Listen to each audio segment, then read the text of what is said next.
ओम गुरु ब्रह्मा गुरु विष्णु गुरुदेवो महेश्वरा गुरु साक्षात् परब्रह्म तस्मै श्री गुरुवे नमः।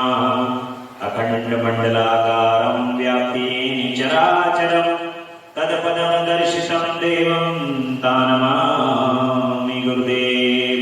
बोलिए गुरु भगवान की जय। ओम गजाननं भूतगणाभिसेवितं कपेतजम्बूफलचारुभक्षणं उमासुतं शोकविनाशकारिकं नमामि विघ्नेश्वरपादपङ्कजं। बोलिए गणपति गजानन भगवान की जय। सर्वमंगलमांगल्ये शिवे सर्वार्थ साधिके शरण्ये त्र्यंबके गौरी नारायणी नमस्तुते। शरणागत दीनाथ परित्राण परायणे सर्वशास्त्र हरे देवी नारायणी नमस्तुते। बोलिए अम्बा मैया की जय, जगदम्बा मैया की जय। कर्पूर गौरम करुणावतारम संसार सारम भुजगेन्द्रहारम सदा वसन्तं हृदयारविन्दे भवं भवानी सहगं नमामि। ओम नमः शिवाय, ओम नमः शिवाय, ओम नमः शिवाय। भगवान श्री गुरुदेव की असीम अनुकंपा से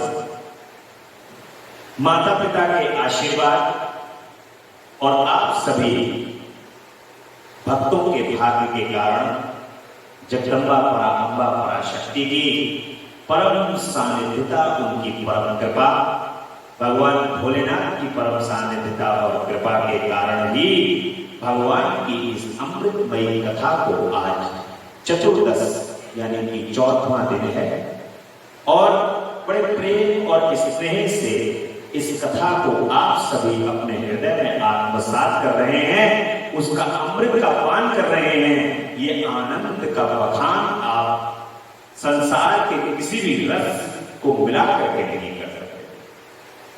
जो उनकी कथा का आनंद है, जो उनके नाम का आनंद है, ये नाम आनंद आप संसार के अंदर कोई भी रस हो, वो रस थोड़े दिनों के बाद फीका पड़ जाता है। यहां पर सुख दुख ये सब आता और जाती की हुई क्रियाएं हैं, परंतु जो भगवत नाम का आनंद है ये स्थायी है। भगवान के नाम का आनंद स्थायी आनंद है।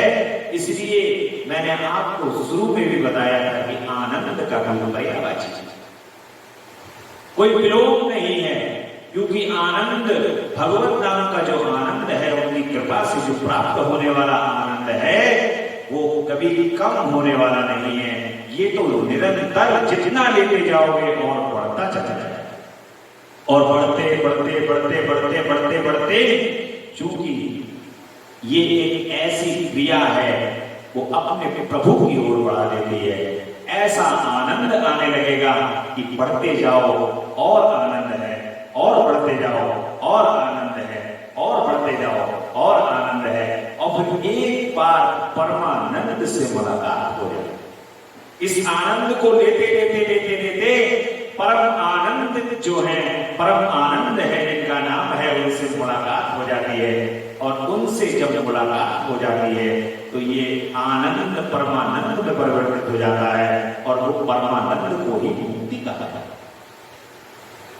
वही परमानंद जो है वो मुक्ति है। और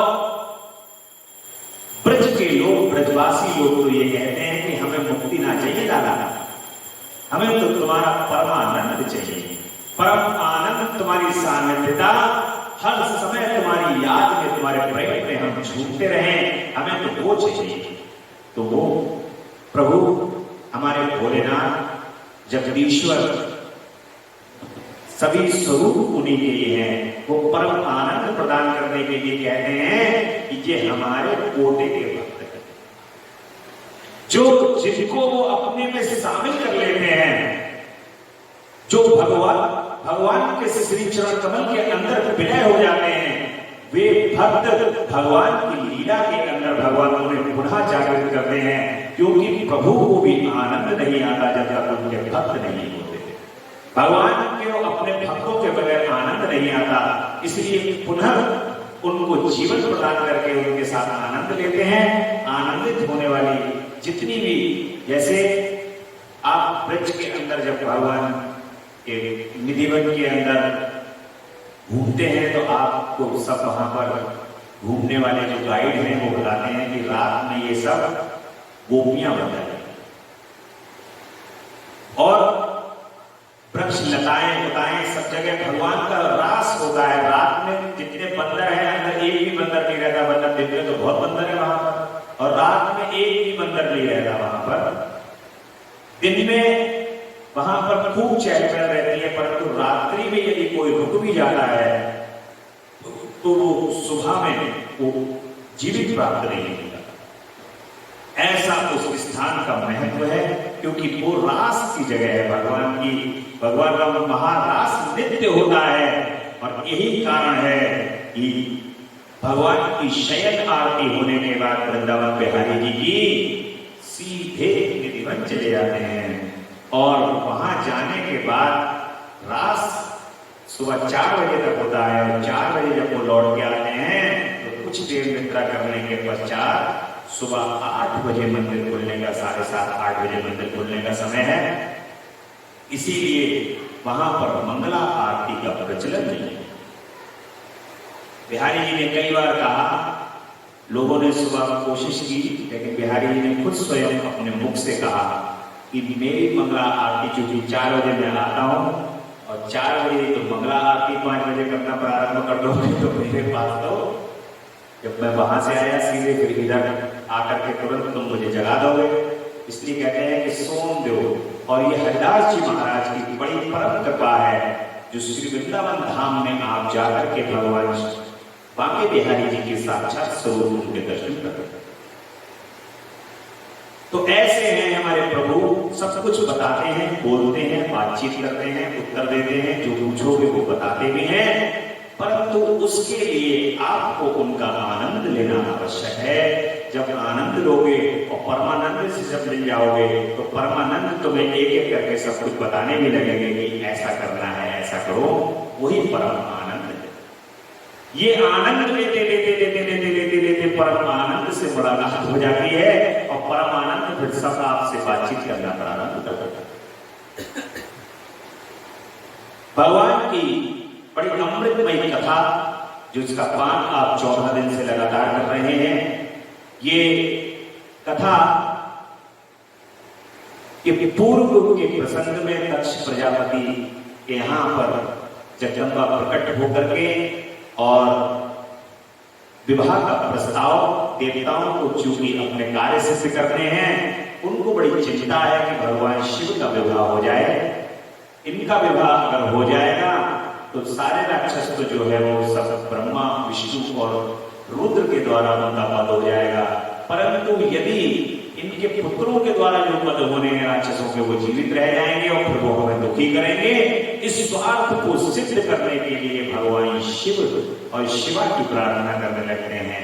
जगदम्बा प्रसन्न हो जाती हैं, क्योंकि जगदम्बा को पता है कि देवताओं का ये कार्य सिद्ध करना है, और इस कार्य को सिद्ध करने के लिए भोलेनाथ और मेरा एक साथ संयुक्त रूप में संसार को दिखाने के लिए आवश्यक है, मिलन आवश्यक है। इसलिए जगदम्बा बात को स्वीकार करके भगवान शिव की तपस्या में उद्यत हो जाती हैं, और भगवान ब्रह्मा जी जो हैं वो दक्ष के यहाँ पर भगवान शिव के विवाह का प्रस्ताव लेके पहुंच जाते हैं। ये कल की कथा में हमने प्रसंग सुना। सब ओर से भगवान शिव के विवाह की तैयारियां प्रारंभ हो जाती हैं। ब्रह्मा जी कहते हैं कि नारद, तदंतर मैं हिमालय से कैलाश सफर रहने करने वाले परमेश्वर महादेव शिव को लाने के लिए प्रसन्नता पूर्वक उनके पास गया और इस प्रकार बोला कि हे वृषभध्वज, सती के लिए मेरे पुत्र दक्ष ने जो कहा है उसे सुनिए और जिस कार्य को वे अपने लिए असाध्य मानते थे उसे सिद्ध हुआ ही समझिए। दक्ष ने कहा कि मैं अपनी पुत्री भगवान शिव के ही हाथ में दूंगा, क्योंकि उन्हीं के लिए ये उत्पन्न हुई। शिव के साथ सती का विवाह हो, ये कार्य तो मुझे स्वतः ही अभिष्ट है, फिर आपके भी कहने से इसका महत्व और अधिक बढ़ गया। मेरी पुत्री ने स्वयं इसी उद्देश्य से भगवान शिव की आराधना की है और इस समय शिव भी मुझसे इसी के विषय में अन्वेषण कर रहे हैं, इसलिए मुझे अपनी कन्या अवश्य ही भगवान शिव के हाथ में देनी है। हे विधाता, वे भगवान शंकर शुभ लगन और शुभ मुहूर्त में यहाँ पधारे, उस समय मैं उन्हें शिक्षा के तौर पर अपनी ये पुत्री दे दूंगा। और वृषभध्वज, मुझसे दक्ष ने ऐसी बात कही है, अतः आप शुभ मुहूर्त में उनके घर चलिए और सती को ले आइए। भगवान भी शुभ मुहूर्त निकलवा रहे हैं जगदम्बा सती के साथ विवाह करने के लिए, क्योंकि भगवान यहाँ पर जो है वो हमें एक संदेश देना चाहते हैं कि मुहूर्त का बड़ा महत्व होता है। अच्छे मुहूर्त को निकलवा करके ही अच्छे कार्य करने चाहिए, ऐसा भगवान स्वयं हमें संदेश देना चाहते हैं। और समय में मुनि मेरी आवाज सुनकर भक्तवत्सल रुद्र लौकिक गति का आश्रय लेकर हंसते हुए मुझसे बोले कि संसार की सृष्टि करने वाले ब्रह्मा जी, मैं तुम्हारे और नारद के साथ ही दक्ष के घर चलूंगा। भगवान शिव कह रहे थे, वो भगवान शिव को लोकाचार तो कुछ पता है नहीं, कैलाश पर्वत पर कोई माता पिता तो परिवार तो कुछ है नहीं, कैलाश पर्वत पर भगवान रहते हैं वहां, और कह रहे हैं कि ब्रह्मा जी और नारद जी के साथ मैं चलूंगा और दक्ष के घर चल करके नारद का तुम स्मरण करो। ब्रह्मा जी से कहते हैं कि अपने मरीचि आदि मानस पुत्रों को भी बुला लो, विधे मैं उन सबके साथ दक्ष के निवास स्थान पर चलूंगा, मेरे पार्षद भी मेरे साथ चलेंगे। भगवान शंकर के साथ तो गण रहते हैं, हमेशा उनको छोड़ते नहीं है, भगवान शिव के साथ रहते हैं, बड़ा प्रेम करते हैं भगवान शिव के गण। और ये गण है कौन? ये भगवान शिव के जो पार्षद और गण हैं, ये भक्त हैं। यहां नीचे इस पृथ्वी लोक पर आकर के देखिए, एक बात आपको स्मरण रहनी चाहिए कि ये पृथ्वी मृत्यु लोक ही है, जहां पर देवताओं को भी आकर के तपस्या करनी पड़ती है। किसी भी लोक का व्यक्ति हो, देवता हो, राक्षस हो, गंधर्व हो, कोई भी हो, सबको इस मृत्यु लोक में आना पड़ेगा, शरीर को धारण करना पड़ेगा, भगवान की प्रार्थना करनी पड़ेगी, उसके बाद ही उसको लोक की प्राप्ति होती है। सारे देवता राक्षस की सबकी बनाने की फैक्ट्री ये पृथ्वी लोक, सब यही बनते हैं। और यहां से ही जो है उस सारे लोगों के अंदर भेजना होता है। सभी लोगों में यहाँ का सभी लोगों का रास्ता है, जैसी जिसकी भक्ति प्रबलता वैसा उसको लो। ये पृथ्वी लोक है, यहाँ से आवंटन होता है विभागों का, सभी जगह जाते हैं और भगवान शिव के लोक को यहीं पर भक्ति प्राप्त करने के बाद भगवान शिव के लोक को प्राप्त होते हैं। उनके भक्त जो प्रबल भक्त होते हैं, भगवान के चरणों पर प्रबल भक्ति रखते हैं, भाव रखते हैं, वो भगवान शिव के लोक को प्राप्त होकर उनके गण बन जाते हैं।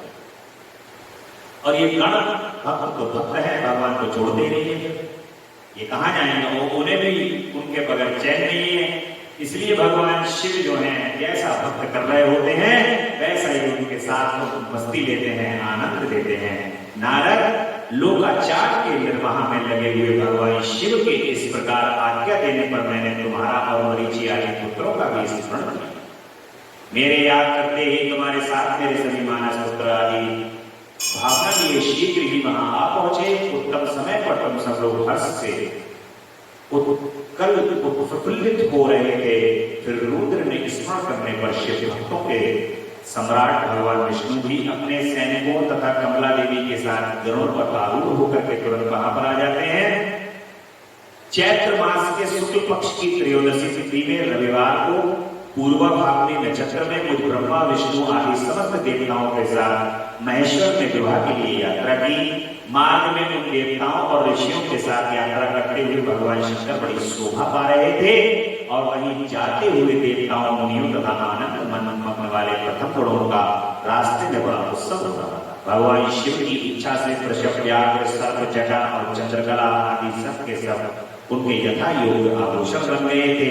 तदंतर वेग से चलने वाले भगवान बलि वर्ग नंदिकेश्वर आरूढ़ हुए महादेव की श्री विष्णु देवताओं के साथ लिए क्षण भर में प्रसन्नता पूर्वक दक्ष की कन्या पहुंचे। वहां विनीत चित्त वाले प्रजापति दक्ष समस्त आत्मीय जनों के साथ भगवान शिव की अगवानी के लिए उनके सामने आ गए। सबसे प्रथम विवाह जो हुआ है वो भगवान शिव का हुआ है, जो कि पूर्णतया नियम कानून से हुआ है।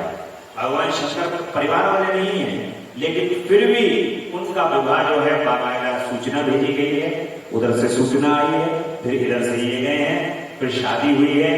बाकायदा दक्ष जो है वो उनका इंतजार कर रहे हैं, सारा परिवार उनका इंतजार कर रहा है। दरवाजे पे लोकाचार जो होते हैं विवाह से संबंधित सभी लोकाचार हो रहे हैं। भगवान शिव का विवाह इस संपूर्ण संसार के अंदर पूर्ण प्रकृति को और पूर्ण सृष्टि की संरचना को दर्शाने का, कि संसार कैसे चलता है ये दर्शाने का पूरा प्रतीक भगवान शिव का विवाह। इसलिए भगवान शंकर जो हैं वो स्वयं दक्ष ने अपने द्वार पर आए हुए समस्त देवताओं का सत्कार किया।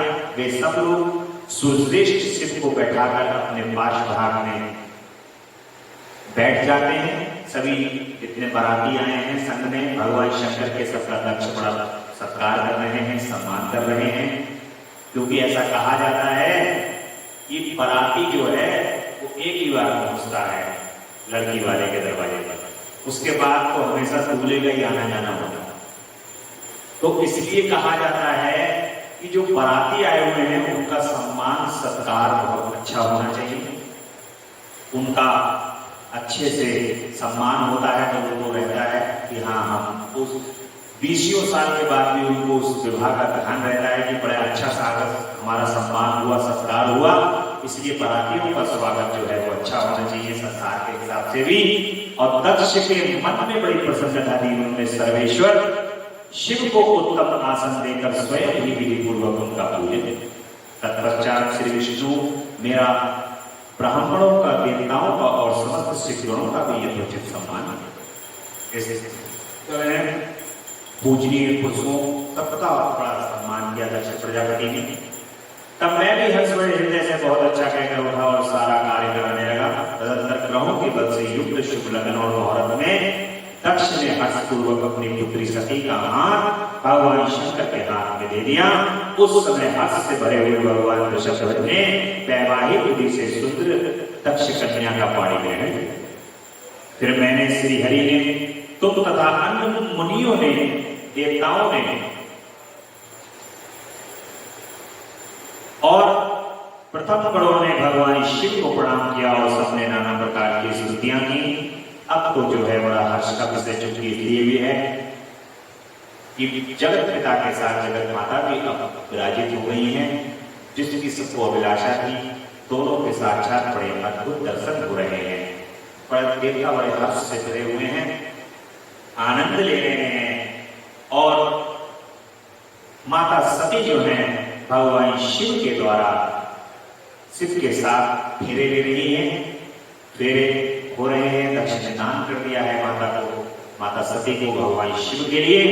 और श्री हरि विष्णु तत्व का वर्णन किया जाता है कि भगवान श्री हरि द्वारा शिव तत्व का यहाँ पर वर्णन कर रहे हैं भगवान विष्णु।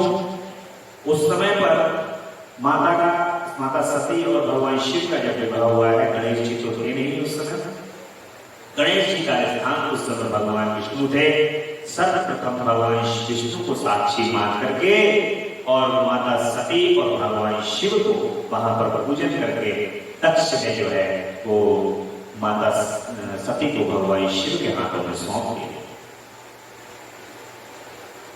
कन्यादान करते हुए दक्ष ने भगवान शंकर की नाना प्रकार की वस्तुएं दी, जो जैसा विवाह के अंदर लोकाचार होता है, सारे लोकाचार को निभाते हुए भगवान विष्णु कहते हैं कि सदा से मैं आपकी आज्ञा से यहाँ शिव तत्व का वर्णन करना चाहता हूँ। समस्त देवता तथा दूसरे मुनि अपने मन को एकाग्र करके इस विषय को सुने। भगवान विष्णु भगवान शिव के बारे में, शिव तत्व के बारे में यहाँ पर वर्णन कर रहे हैं। और आप प्रधान और अप्रधान प्रकृति और उससे अतीत हैं। आपके अनेक भाग हैं, फिर भी आप भाग रहित हैं। ज्योतिर्मय देवता के अंश हैं। आप कौन हैं? मैं कौन और ब्रह्मा कौन है? आप परमात्मा के ही ये तीन अंश हैं, जो सृष्टि पालन और संहार करने के कारण एक दूसरे से भिन्न प्रतीत होते हैं। आपने स्वयं ही लीला पूर्वक शरीर को धारण किया है। आप निर्गुण ब्रह्म रूप से एक हैं। आप ही सर्व ब्रह्म हैं और हम ब्रह्मा विष्णु और तथा रुद्र ये तीनों आपके अंश हैं। जैसे ही शरीर के भिन्न भिन्न अवयव मस्तिष्क, ग्रीवा और नाम धारण करते हैं, तथापि उस शरीर में वे भिन्न नहीं है, उसी प्रकार हम तीनों अंश आप परमेश्वर के ही अंग हैं।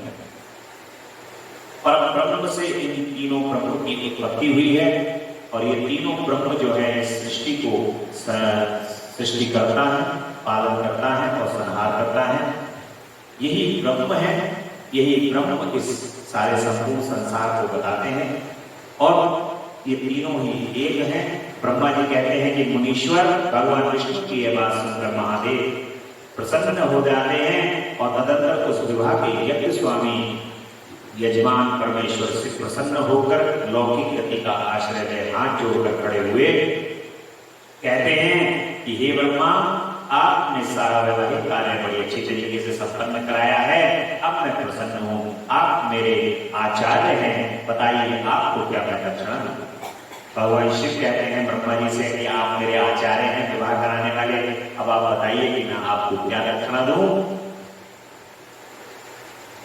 आप उस दक्षिणा को मांगिए महाभाग यदि वह अत्यंत दुर्लभ हो तो भी उसे शीघ्र कहिए, मुझे आपके लिए कुछ भी अदे नहीं। भगवान शिव तो शिव हैं, उनकी दक्षिणा भी बड़ी प्रबल होती है। ऐसी दक्षिणा के चक्कर में लंका गवा चुके हैं। इसलिए जो है भगवान शंकर जो है ब्रह्मा जी से भी कह रहे हैं कि जो मांगोगे वो मिल जाएगा और जैसे चाहोगे वैसे दक्षिणा प्राप्त हो जाएगी। भगवान शंकर का यह वचन सुनकर हाथ जोड़कर बड़े विनीत भाव से चित्त प्रणाम करते थे। मैं कहता हूँ कि देवेश यदि आप प्रसन्न हो और महेश्वर यदि मैं फल पाने के योग्य हूँ तो प्रसन्नता पूर्वक जो बात कहता हूँ उसे आप पूर्ण कर दीजिए। भगवान ब्रह्मा जी कह रहे हैं कि महादेव इसी रूप में इसी वेदी पर सदा आप विराजमान रहिए, जिससे आपके दर्शन से मनुष्यों के सारे पाप धुल जाए। हे चंद्रशेखर, आपका सानिध्य होने से मैं इस वेदी के समीप आश्रम बनाकर तपस्या करूं, यह मेरी अभिलाषा है। और चैत्र के शुक्ल पक्ष की त्रयोदशी को पूर्वा भाग नक्षत्र में रविवार के दिन इस भूतल पर जो मनुष्य भक्ति भाव से आपका दर्शन करे उसके सारे पाप तत्काल नष्ट हो जाए। ये बिल्कुल पुण्य की वृद्धि हो और समस्त रोगों का सर्वथा नाश हो जाए। जो नारी दुर्भागा हो, बंध्या हो, कानी हो अथवा रूपहीना हो, वह भी आपके दर्शन मात्र से ही अवश्य निर्दोष हो जाए। यह मेरी बात उनकी आत्मा को सुख देने वाली थी। इसे सुनकर भगवान शिव ने प्रसन्न चित्त से कहा कि ऐसा ही होगा। मैं तुम्हारे कहने से संपूर्ण जगत के हित के लिए अपनी पत्नी सती के साथ इस वेदी पर सुस्थिर भाव से स्थिर होगा। ऐसा कहने पर पत्नी सहित भगवान शिव अपनी अंग रूपणी मूर्ति को प्रकट करके वेदी के मध्य भाग में विराजित हो गए और तत्पश्चात स्वजनों पर स्नेह रखने वाले परमेश्वर शंकर दक्ष से विदा ले अपनी पति के साथ कैलाश जाने को उद्यत हुए। उस समय उत्तम बुद्धि वाले दक्ष ने विनय से मस्तक झुकाकर हाथ जोड़ करके पूर्वक स्तुति की। श्री विष्णु आदि समस्त देवताओं, मुनियों और शिव गणों ने नमस्कार पूर्वक नाना प्रकार की स्तुति करके बड़े आनंद से जय जयकार किया। तदंतर दक्ष की आज्ञा से भगवान शिव ने प्रसन्नता पूर्वक सती को वृषभ की पीठ पर बैठाकर और स्वयं भी आसन पर आरूढ़ हुए। आपको वो स्थान बताना अवश्य चाहूंगा कि वो स्थान जहां पर भगवान शिव और माता सती का जो विवाह हुआ है वो आज भी कनखल हरिद्वार के अंदर स्थित है। दक्ष मंदिर के नाम से वो जगह प्रसिद्ध है। और जहां भगवान शंकर का विवाह हुआ था वो विवाह स्थल उस स्थान से लगभग 1.5-2 किलोमीटर दूर और है, जहां पर सती कुंड जिसको बोला जाता है, वहां पर सती कुंड है जहां विवाह हुआ था भगवान शिव का और माता का। और जो आप दर्शन करते हैं दक्ष प्रजापति के, वो महल के दर्शन करते हैं। दक्ष प्रजापति कनखल हरिद्वार माता का मैका है और बड़ी सिद्ध जगह है। जगदम्बा पराम्बा पराशक्ति का साक्षात वहां पर निवास रहता है, माता वहां पर निवास करती हैं। इसलिए हरिद्वार भगवान माता को और भगवान शिव को परम प्रिय है। हरिद्वार के अंदर बम भोले वहां का ही जल संपूर्ण आपके पूरे हिंदुस्तान में गंगा जी वहां से आकर के सबसे पहले मैदानी क्षेत्र में आकर के वहीं से ही संपूर्ण हिंदुस्तान के अंदर जाती हैं। जहां जहां पर गंगा जी पहुंचती हैं वहीं से भी जल लेकर के समस्त कांवड़ के रूप में कांवड़िए भगवान शिव के ऊपर अपने अपने शिवालयों में जल चढ़ाते हैं। परंतु माता और भगवान शिव संयुक्त रूप से वहां पर दर्शन करने पर अति प्रसन्न होते हैं। बड़ा प्रसन्नता वाला स्थान है और कनखल ही वो स्थान है जहां पर भगवान शिव और माता पार्वती का विवाह। यही वो स्थान है जहां पर संयुक्त रूप में वो स्थापित होकर के ब्रह्मा जी के वरदान देने के कारण वहां पर स्थापित, आज भी भगवान वहां पर स्थापित रहते हैं और अपने भक्तों को वहां पर दर्शन देकर के परम उनका कल्याण करते हैं।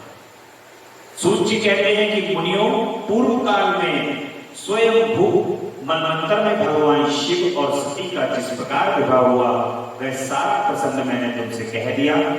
जो विवाह काल में यज्ञ अथवा किसी भी शुभ कार्य के आरंभ में भगवान शंकर की पूजा करके शांत चित्त से इस कथा को सुनता है, उसका सारा कर्म तथा वैवाहिक आयोजन बिना किसी विघ्न बाधा के पूर्ण हो जाता है। भगवान शिव का विवाह से पूर्व पूजन होने का इसके अंदर, जैसे भगवान शंकर का और माता पार्वती का जब विवाह होता है तो उससे पूर्व पूजा होती है, जिसको गौरी और माता भगवान शिव का पूजन कहते हैं। शिव गौरी पूजन हर जाति में, हर हिंदू धर्म के अंदर जो है वो प्रत्येक जाति के अंदर ये पूजन भगवान शंकर का और माता पार्वती का अवश्य होता है, ताकि उनसे प्रार्थना की जाती है कि प्रभु निर्विघ्न रूप से ये विवाह पूर्ण हो जाए और दंपत्ति जो है वो सुखपूर्वक आनंद पूर्वक संसार का आनंद लेकर के आपके चरणों का अनुराग प्राप्त करें। ऐसी प्रार्थना भगवान से करिए। और सती का प्रश्न तथा उनके उत्तर में भगवान शिव द्वारा ज्ञान एवं नवदा भक्ति के स्वरूप का विवेचन। सती का प्रश्न, माता सती जो है कैलाश पर तथा हिमालय पर्वत पर श्री शिव और सती के विविध विहारों का विस्तार पूर्वक वर्णन है। माता सती और भगवान शिव एक साथ, आपको पता ही है, माता जी से ही आपने संसार के हिसाब से भी देखा होगा, स्त्रियों को थोड़ा सा घूमने का शौक होता है। स्त्रियों को घूमने का शौक होता है और ये शौक आया है हमारी माता जी से। माता जी भगवान शिव के साथ घूम रही हैं, विहार कर रही हैं, भगवान घुमा रहे हैं उनको जगह जगह। और कहते हैं कि एक दिन की बात है, माता सती एकांत में भगवान शंकर से मिली और उनसे भक्ति पूर्वक प्रणाम करके दोनों हाथ जोड़ करके खड़ी हो गई कि प्रभु पूर्ण प्रसन्न जान करके। और ये आदत होती है कि जब किसी बहुत ज्यादा कोई प्रसन्न हो तब व्यक्ति अपने मतलब की बात कुछ समय पे ही करे, क्योंकि प्रसन्नता में व्यक्ति फिर मना नहीं करता, वो कहता है हाँ चलो ठीक है यार कोई बात नहीं कर लो ऐसा। तो ऐसे ही माता जी ने देखा आज बड़े प्रसन्न है, तो माता जी जो है वो भगवान शिव से कहती हैं विनीत भाव से खड़ी हुई माता कहती हैं, अंजलि बांधे हुए कहती हैं कि मां, कि भोलेनाथ, हे महादेव, करुणा के सागर, प्रभु, आप परम पुरुष हैं, आप सबके स्वामी हैं, रजोगुण, सतोगुण और तमोगुण से परे हैं, निर्गुण भी हैं और सगुण भी हैं, सबके साक्षी हैं, निर्विकार हैं, महाप्रभु हैं। मैं धन्य हूं जो आपकी कामिनी और आपके साथ सुंदर विहार करने वाली आपकी प्रिया हुई। ये माता जी कह रही हैं भगवान शंकर से, आप अपनी भक्त वत्सलता से ही प्रेरित होकर मेरे पति हुए हैं। हे नाथ, मैंने बहुत वर्षों तक आपके साथ विहार किया है। हे महेश, इससे मैं बहुत संतुष्ट हुई हूं और अब मेरा मन अधर से उधर से हट गया है। देवेश्वर, अब मैं उस परम तत्व का ज्ञान प्राप्त करना चाहती हूं जो निर्विषय सुख प्रदान करने वाला तथा जिसके द्वारा जीव संसार दुख से अनायास ही उद्धार कर सकता है। भगवान शंकर से माता कह रही हैं, समस्त देखिए, जब भी मां भगवान शिव के साथ विहार करती हैं तो मनुष्यों को देखती हैं ऊपर से। अब कोई उन्होंने देखा कि अरे, जैसे अब इस समय यहाँ पे कथा चल रही है, तो ये कथा को भगवान शिव और माता ऊपर से देख रहे हैं। इस कथा के अंदर बैठे हुए भक्त जो हैं उनको देख रहे हैं भगवान की, अरे नाम लिया जा रहा है, नाम स्मरण किया जा रहा है। तो माता कहेंगे कि इनके साथ ऐसा ऐसा है प्रभु, क्यों ना इनको ठीक कर दो, ऐसा कोई उपाय बताओ जिससे ये सब ठीक हो जाए, सब सारा मामला। माता जी भोलेनाथ से कहती हैं। तो भोलेनाथ फिर उसका उपाय बताते हैं, कहते हैं कि देवी ऐसे ऐसे करके यदि ऐसा संसार में होने लगे तो मनुष्य सुखी हो जाए। तो ये सब उपाय जो है भगवान माता पार्वती को बता रहे हैं, बताते हैं। ऐसे ही माता के मन के अंदर जिज्ञासा उत्पन्न हुई है कि ये दुखों से भरी हुई पृथ्वी, तीनों लोगों में दुख है। देवता भी सुख उठाने के बाद और दुख उठाने के बाद, जब सुख उठाते हैं तो देवता बन जाते हैं, दुख उठाते हैं तो पृथ्वी पर गिरा जाते हैं, और यहाँ पर फिर से पुण्य को प्राप्त करके फिर देवता बन जाते हैं। जैसा पुण्य वैसा फिर साधारण मनुष्य होकर के फिर यहाँ पर जीवन को भोगते हैं। ऐसा कुछ नहीं है कि जो आज राजा है वो कल भी अगले जन्म में भी राजा के जन्म को प्राप्त हो। यहाँ पर तो भोगों का कारण है, जो भोग लेगा वो राजा के भोग को भोगने के बाद फिर से रंग बन सकता है, और रंग है यदि उसके लिए राजा का भोग भोगना है तो वो राजा का भोग भोगेगा। इसलिए यहाँ तो जो है ऐसे बन जाओ कि राजा ना राजा बनो ना रंग बनो, तुम तो उनके फकीर बन जाओ, उनके हो जाओ। जब तुम उनके हो जाओगे तो तुम पर किसी प्रकार का कोई प्रभाव नहीं पड़ेगा, क्योंकि वो तो बस केवल एक ही अपने हृदय के अंदर अपने पास बैठा करके रखते हैं, और उससे बड़ा संसार इन तीनों लोगों में कोई सिंहासन और दूसरा कोई है। जब उनके हृदय में तुम बैठ गए जाकर के, तो और कोई सिंहासन तुम्हें प्राप्त करने की अभिलाषा ही खत्म हो जाएगी, सारी अभिलाषाओं से दूर हो जाओगे। और ब्रह्मा जी कहते हैं कि मुनि इस प्रकार माता की बात को सुनकर के माता कहती हैं कि सब संसार का प्रभु कल्याण कैसे होगा।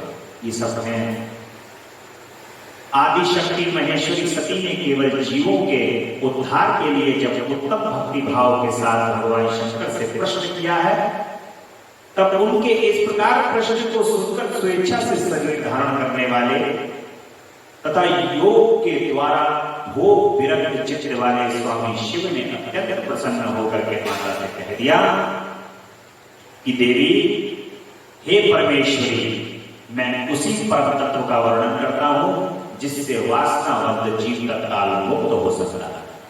परमेश्वरी, तुम विज्ञान को परम तत्व जानो। विज्ञान वह है जिसके उदय होने पर मैं ब्रह्म हूं, ऐसा दृढ़ निश्चय हो जाता है, और ब्रह्म के सिवा दूसरी किसी वस्तु का स्मरण नहीं रहता, तथा उस विज्ञानी पुरुष की बुद्धि सर्वथा शुद्ध हो जाती है। प्रिय, वह विज्ञान दुर्लभ है। इस त्रिलोकी में सबका ज्ञाता कोई बिरला ही होता है। वह जो और जैसा भी दे सदा मेरा स्वरूप ही साक्षात्कार परब्रह्म है। उस विज्ञान की माता मेरी भक्ति है जो भोग और मोक्ष का फल प्रदान करने वाली है, वह मेरी कृपा से सुलभ होती है। भक्ति 9 प्रकार की है। यहाँ पर नवधा भक्ति का वर्णन भगवान शिव माता से करने जा रहे हैं कि भक्ति 9 प्रकार की भक्ति कहलाती है। ये 9 प्रकार की भक्ति मेरी कृपा से 9 प्रकार की भक्ति है। भक्ति और ज्ञान में कोई भेद नहीं है। भक्त और ज्ञानी दोनों को ही सदा सुख प्राप्त होता है। जो भक्ति का विरोधी है उसे ज्ञान की प्राप्ति नहीं हो सकती।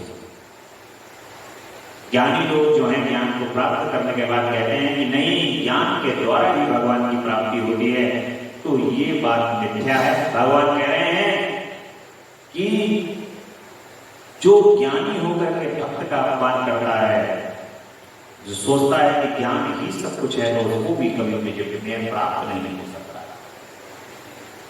देवी मैं सदा भक्त के अधीन रहता हूं। भगवान कह रहे हैं कि मैं सदा भक्त के अधीन रहता हूं और भक्त के अधीन रहने के कारण भगवान जो है, जैसे मैंने आपको सदैव बताता हूं कि जैसे चाहो उनको वैसा घुमा दो। भगवान को जैसे चाहो वैसा रख लो, उनको जैसे चाहो वहां ले जाओ, वहां बैठा दो, जहां चाहो वहां खिला दो। उनको कोई ऐसा सिंहासन, कोई बहुत बड़ा स्थान नहीं चाहिए। ऐसे भक्त के बस में भगवान हो जाते हैं। और भक्ति के प्रसंग को सुनाने के लिए मेरे पास, मैं अपने परम पूज्य पिताश्री से ये अक्सर सुना करता था। वो एक कहानी सुनाते थे। कहानी ये थी कि श्री वृंदावन धाम की भूमि बड़ी पवित्र भूमि है और बड़े यहाँ पर भक्तों को जन्म हुआ है, भक्तों का। और भक्त श्री वृंदावन धाम में रहते हैं, आज भी भगवान का रोज साक्षात्कार करते हैं। तो उसमें ही एक कुसुम दीदी नाम की एक भक्त थी जो भगवान की वहां पर भक्ति करती थी और उनको उनके अधीन भगवान रहते थे। उनको पता होगा था कि भगवान जो है श्री कृष्ण इस समय पर वहां पर आते हैं, भगवान श्री कृष्ण के इस समय पर वहां पर दर्शन होते हैं। भगवान श्री कृष्ण से उन्होंने वादा लिया है कि इस समय पर वो आएंगे। तो मेरे पिताजी कह रहे थे कि वो उस समय वो भी वहां पर मौजूद थे, सखीगिरी पर्वत पर। जैसे ही समय था सायंकाल का, भगवान वहां पर आए उस समय पर और आकर के कुसुम दीदी ने उनको पहचान लिया और पहचान करके भगवान को पकड़ लिया। कुसुम दीदी बहुत पतली दुबली और उन्होंने अपने हाथों से भगवान को पकड़ लिया और पकड़ करके उनका भगवान का जो है मुंह दबा दिया। उन्होंने कहा कि बताओ कितनी देर क्यों लगी आने में। प्रभु से कहा कितनी देर क्यों लगी। अब भगवान कह रहे हैं कि कुसुम मुझे छोड़ दे। भगवान हाथ जोड़ रहे हैं, कह रहे हैं छोड़ दे, देर हो गई, अब ऐसा नहीं होगा, आऊंगा। कह रहे हैं कहो आओगे, जब बुलाऊंगी तो आओगे आओगे आओगे 3 बार। और भगवान वहां पर कह रहे हैं कि जैसा तुम कह रहे हैं वैसे करूंगा, मैं आऊंगा आऊंगा आऊंगा आऊंगा। ये अभी अब से कुछ समय पूर्व की बात है, 40-50 साल पूर्व की ही बात है, 50-60 साल। ये भगवान जो है बड़े आनंद को प्रदान करने वाले भक्त के बस में रहते हैं। जब भक्त एक को अपने बस में कर लेते हैं तो वो उस हिसाब से ही चलाते हैं। और श्री कृष्ण की लीलाओं में ही गोपियां जो है वो भगवान को अपने हिसाब से चला रही हैं, अपने हिसाब से घुमा रही हैं। तीनों लोगों के स्वामी हैं। देवता जब दर्शन करने आ रहे हैं तो कह रहे हैं, एक बार तो भगवान राम का प्रसंग है, जब काकभूषण जी जो हैं कौवे का रूप धारण करे हुए हैं अयोध्या जी में, तो उस समय पर एक रोटी का टुकड़ा जो है वो भगवान अपने मुंह में दे रहे हैं और एक रोटी का टुकड़ा जो है वो काकभूषण जी के मुंह में दे रहे हैं। अब उस समय पर काक घुसुट चीज जब ये चीज देखते हैं तो उनके मन के अंदर शंका उत्पन्न होती है कि ये तीनों लोगों के स्वामी हैं और ये इस तरीके से कर रहे हैं, कहीं ये ब्रह्म है भी या नहीं है, ये भगवान है भी या नहीं है। लोगों के मन के अंदर ये शंका जब उत्पन्न हो गई तब भगवान ने अपने स्वरूप को वहां पर दिखाया, प्रकट किया है, भक्ति को प्रकट किया है। और भगवान जो है वो अपने भक्तों के आगे के वश हो जाते हैं। वो सारी ही लीला, सब अपने नियम और सारे अपने कानून तोड़ देते हैं उस समय पर, जिस समय पर वो भक्त के समीप। एक प्रसंग मुझे अभी यहाँ भक्ति से संबंधित और भी ध्यान आया, वो ये कि प्रिय शरणदास जी महाराज जब राधा रानी के पास वहां पर ये आगरा में आंखों का एक अस्पताल है बहुत बड़ा, उस अस्पताल के अंदर उनके जो प्रिय शरणदास जी के आश्रम में जो उनके शिष्य होते हैं, वो शिष्य कहते हैं कि बाबा अब तो कोई दिक्कत ना है, ऐसो कर तू ऑपरेशन करा ले बाबा, बहुत मोतिया भी तेरी आंख हो। बाबा कहते हैं कि ना वो लाली और लाला पिटे और मुझे आवश्यकता नहीं है, तो जबरदस्ती करके वो दयाल आई हॉस्पिटल आगरा के अंदर बाबा को ले जाते हैं। और वहां ले जाने के बाद बाबा रात में भर्ती रहते हैं। पहले तो बड़ा जटिल ऑपरेशन आंखों का हुआ करता था, तो बड़ी सरल विधि से होता है। बाबा को भर्ती कर दिया अस्पताल में ले जाके, जब रात में देखा तो लाला और लाली दोनों आ गए बाबा के पास और कहते हैं बाबा क्या कराना हो? बाबा कह रहे हैं कि मैं ऑपरेशन, सब चल ठीक है। बाबा से लाली कह रही है कि मैं तेरे ठंडो ऑपरेशन कर दे रही हूँ, कोल्ड फेंको। लाला से बाबा से कह रही है, तो बाबा कह रहे हैं कि लाली तू जैसो चाहे वैसो कर ले, और जैसो ये संग में आओ ना, लाला संग में ये लाला गड़बड़ ना करते हैं। तो बड़ी बड़ी दयालु, बड़ी कृपालु राधा रानी जो है वो बाबा का ऑपरेशन कर रही है, और दोनों उनको लिटाल दिया है चारपाई पे लाला बाबा को, और चारपाई को लिटाल करके अपनी विधि से वहां पर जो इधर राधा रानी जो है वो पूरे कमरे के उनका जो जिसके अंदर भक्ति थी उधर दौड़ रही है, और भगवान श्री कृष्ण भी वहां पर लीला रच रहे हैं दोनों। और दौड़ते दौड़ते दौड़ते दौड़ते एकदम बाबा से गई, बाबा आंख खोल। और बाबा ने अपनी आंख खोली है और सामने श्याम सुंदर और राधा रानी दिखाई दे रहे हैं। लाला और लाली दोनों खड़े हुए हैं। इससे बढ़िया ऑपरेशन तो और संसार में कोई दूसरा हो ही नहीं सकता कि जिस ऑपरेशन को होने के बाद स्वयं राधा रानी और भगवान श्री कृष्ण खड़े हों और बाबा की दोनों आंखें बिल्कुल ठीक। सुबह को जब डॉक्टर आते हैं तो प्रिय शरणदास जी का चेकअप होता है, तो चलो ऑपरेशन करने के लिए। तो उस समय पर उनके शिष्यों से बाबा कहते हैं कि आप ना जाओ करो, तो लाली कर गई रात में।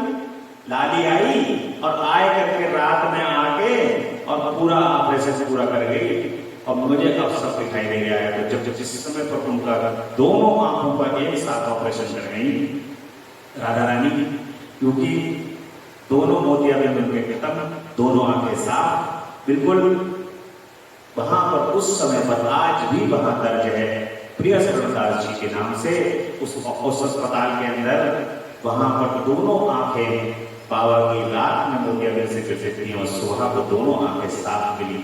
और बाबा जो है वो राधा रानी की जय और भगवान श्री कृष्ण श्याम सुंदर की जय करते हुए उस अस्पताल से निकल करके अपनी कुटिया में वापस आया।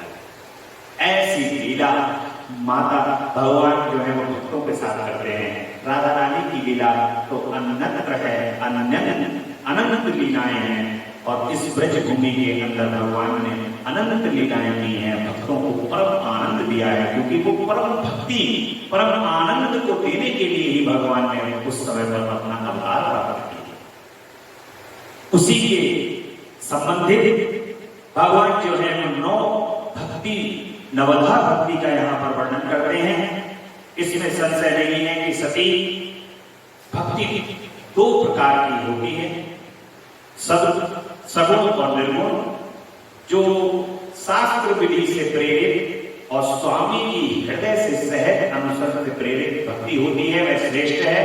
तथा दूसरे भिन्न जो कामना मूलक भक्ति होती है, वह निम्न कोटि की मानी गई है। पूर्वोक्त सगुण और निर्गुण दोनों प्रकार की भक्तियां नैष्ठिक और अनैष्ठिक के भेद से दो भेद वाली हो जाती है।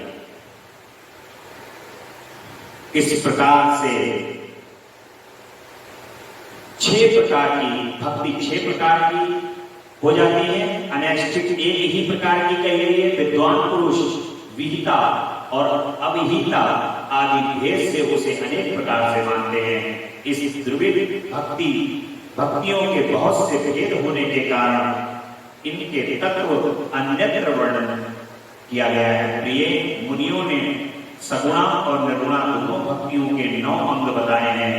दक्षिणेंद्री में उन 9 अंगों का वर्णन करता हूं, तुम प्रेम से सुनो देवी। कीर्तन, श्रवण, सेवन, दास्य, अर्चन, सदा मेरा बंधन और सख्य आत्मसमर्पण, ये विद्वानों ने भक्ति के 9 अंग माने हैं। शिवे भक्ति के उपांग भी बहुत से बताए गए हैं। देवी, अब तुम मन लगाकर मेरी भक्ति के पूर्वोक्त 9 अंगों के पृथक लक्षण सुनो। वे लक्षण भोग तथा मोक्ष को प्रदान करने वाले हैं। जो स्थिर आसन से बैठ करके तन मन आदि से मेरी कथा कीर्तन आदि का नित्य सम्मान करता हुआ प्रसन्नता पूर्वक अपने श्रवण पुटों से उसके अमृतम रस का पान करता है, उसे इस साधन को श्रवण कहते हैं। भगवान को नाम को सुनना ये श्रवण भक्ति कहलाती है। जो हृदय काश के द्वारा मेरे दिव्य जन्म कर्मों का चिंतन करता हुआ प्रेम से वाणी द्वारा उनका उच्च स्वर से उच्चारण करता है, उसके इस भजन साधन को कीर्तन कहा जाता है। देवी, मुझ नित्य महेश्वर को सदा सर्वत्र और व्यापक जानकर जो संसार में निरंतर निर्भय रहता है, उसी को स्मरण कहते हैं। और अरुणोदय से लेकर इस हर समय शैव की अनुकूलता का ध्यान रखते हुए हृदय और इंद्रियों से जो निरंतर सेवा की जाती है, वही सेवन नामक भक्ति है।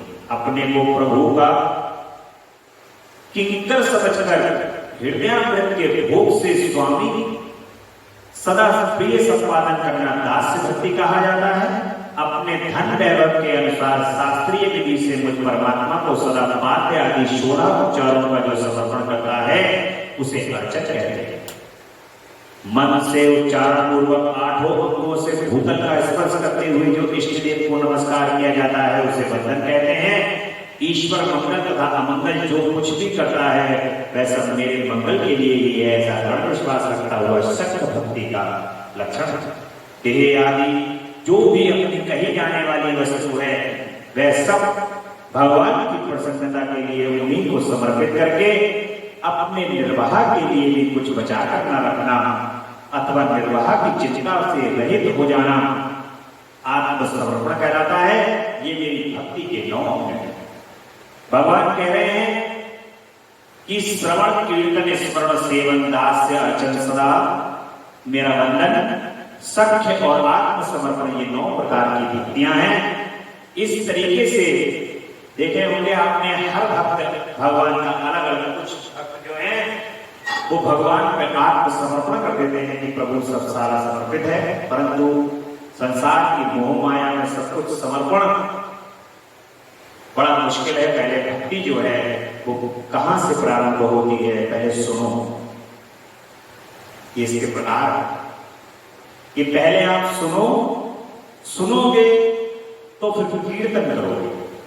भगवान के नाम को सुनोगे तो कीर्तन करोगे, और कीर्तन करोगे तो फिर स्मरण होगा। कहते हैं कि पहले सुनो फिर कीर्तन करोगे, और कीर्तन करने के बाद फिर स्मरण करोगे। स्मरण स्वयं होने लगेगा, क्योंकि सुनोगे, कीर्तन करोगे, फिर स्मरण होने लगेगा, और फिर सेवन करने लगोगे प्रभु का कि अब आ गए प्रभु। इस तरीके का भाव मन के अंदर आने लगेगा। फिर दास से हो जाओगे, उनके दास हो जाओगे। जब सेवन करने लगोगे तो उनके दास से हो जाओगे, और दास बनकर फिर उनका अर्चन करने लगोगे। अर्चन करने के बाद सदा मेरा बंधन करोगे, सख्य हो जाओगे। फिर भगवान से जो है वो ऐसा भाव रखने लगोगे कि प्रभु अब तो मैं आपका साख्य हो गया हूं, सख्य हो गया, एक हो गया। और उसके बाद जब एक हो जाओगे तो आत्मसमर्पण कर दोगे। समर्पण सबसे अंत में होता है। यही भक्ति के 9 प्रकार है। और प्रिय, इस प्रकार मेरी सांपोपाम भक्ति सबसे उत्तम है। ये ज्ञान वैराग्य की जननी है और मुक्ति इसकी दासी है। जो इस तरीके से 9 प्रकार से भक्ति करता हुआ मेरी भक्ति करता है वो सांपोपाम भक्ति है और मुक्ति जो है वो इसकी दासी है। फिर मुक्ति स्वयं हो जाती है, उसमें फिर प्रयास करने की आवश्यकता नहीं है। कि ब्रह्मा जी कहते हैं कि इस प्रकार भक्त का महत्व सुनकर दक्ष कन्या सती को बड़ा हर्ष हो रहा है। उन्होंने अत्यंत प्रसन्नता पूर्वक भगवान शिव को मन ही मन प्रणाम किया। मुनि सती देवी ने पुनः भक्ति कांड विषय शास्त्र के विषय में भक्ति पूर्वक पूछा। उन्होंने जिज्ञासा की जो लोक में सुखदायक तथा जीवों के उद्धार के साधनों का प्रतिपादक है वह शास्त्र कौन सा है। उन्होंने यंत्र मंत्र शास्त्र, इसके महत्व तथा अन्य जीवोद्धारक शास्त्रों का भगवान शिव से वर्णन पूछा है। तो भगवान शिव जो है वो भक्ति को प्रबलता पूर्वक बताते हुए 9 प्रकार की भक्ति को बताते हुए माता जी को कहते हैं कि यही संसार का जो है सार है। और दंड कारण फिर इस समय अब एक घटना घटित होने वाली है जो संपूर्ण रामायण को प्रकट करेगी। दंड कारण में शिव को माता श्री राम के प्रति मस्तक झुकाते हुए देखकर सती का मोह और शिव की आज्ञा से उनके द्वारा श्री राम की परीक्षा हो रही है। यहाँ पर माता सती जो है भगवान शिव ऊपर से विहार करते करते देख रहे हैं और भगवान राम को प्रणाम कर रहे हैं। तो माता कहते हैं कि त्रिलोकीनाथ तो ये बैठे हुए हैं, अब ये किसे प्रणाम कर रहे हैं। लीला भगवान की जो है वो यहाँ पर प्रारंभ हो गई है। उस लीला के क्षेत्र में ही देखिए माता जी और भगवान शिव ये दोनों मिलकर के लीला करते हैं और ऐसी लीला करते हैं कि समस्त संसार उस लीला को देख करके झूम उठता है। उस लीला को, उस कथा को सुन करके ये संसार परम आनंद लेता है। यही आनंद ले रहे हैं माता जी और पिताजी दोनों। और उसी आनंद के साथ नारद जी कहते हैं कि प्रजानाथ दयानिधे भगवान शंकर तथा देवी सती के मंगलकारी सुयश का श्रवण कराया है। अब उस समय पुनः प्रेम पूर्वक उत्तम यश का वर्णन किया। शिव दंपति ने वहां रहकर कौन सा चरित्र किया था। ब्रह्मा जी कहते हैं कि मुनि तुम मुझसे सती शिव के चरित्र का प्रेम से श्रवण करो। वे दोनों दंपति वहां लौकिक गति का आश्रय लेते निरंतर पीड़ा किया करते थे। तदंतर महादेव सती को अपने पति शंकर का वियोग प्राप्त हुआ। ऐसा कुछ श्रेष्ठ बुद्धि वाले विद्वानों का कथन है, परंतु मुनि वास्तव में उन दोनों का परस्पर वियोग कैसे हो सकता है। ना तो भगवान शिव अलग हो सकते हैं, ना माता सती अलग हो सकती हैं। ये तो बस केवल कहने की बात है। विद्वान अपनी अपनी बुद्धि को लगाते हैं, लेकिन फिर भी विद्वान जो बुद्धि को लगाते हैं तो भगवान क्यों छोड़ते हैं बीच में। और ये समस्त संसार के अंदर पूरे संसार को केवल अपनी माया के मोह में डालने का काम है भगवान का। केवल अपनी माया में डालते हैं और लोग उनकी माया में उलझे रहते हैं। ऐसा था तो ऐसा हुआ, ऐसा किया तो ऐसा हुआ, परंतु तेरी माया का पाया नहीं पार। तेरे भोले तेरी ज्योत जले।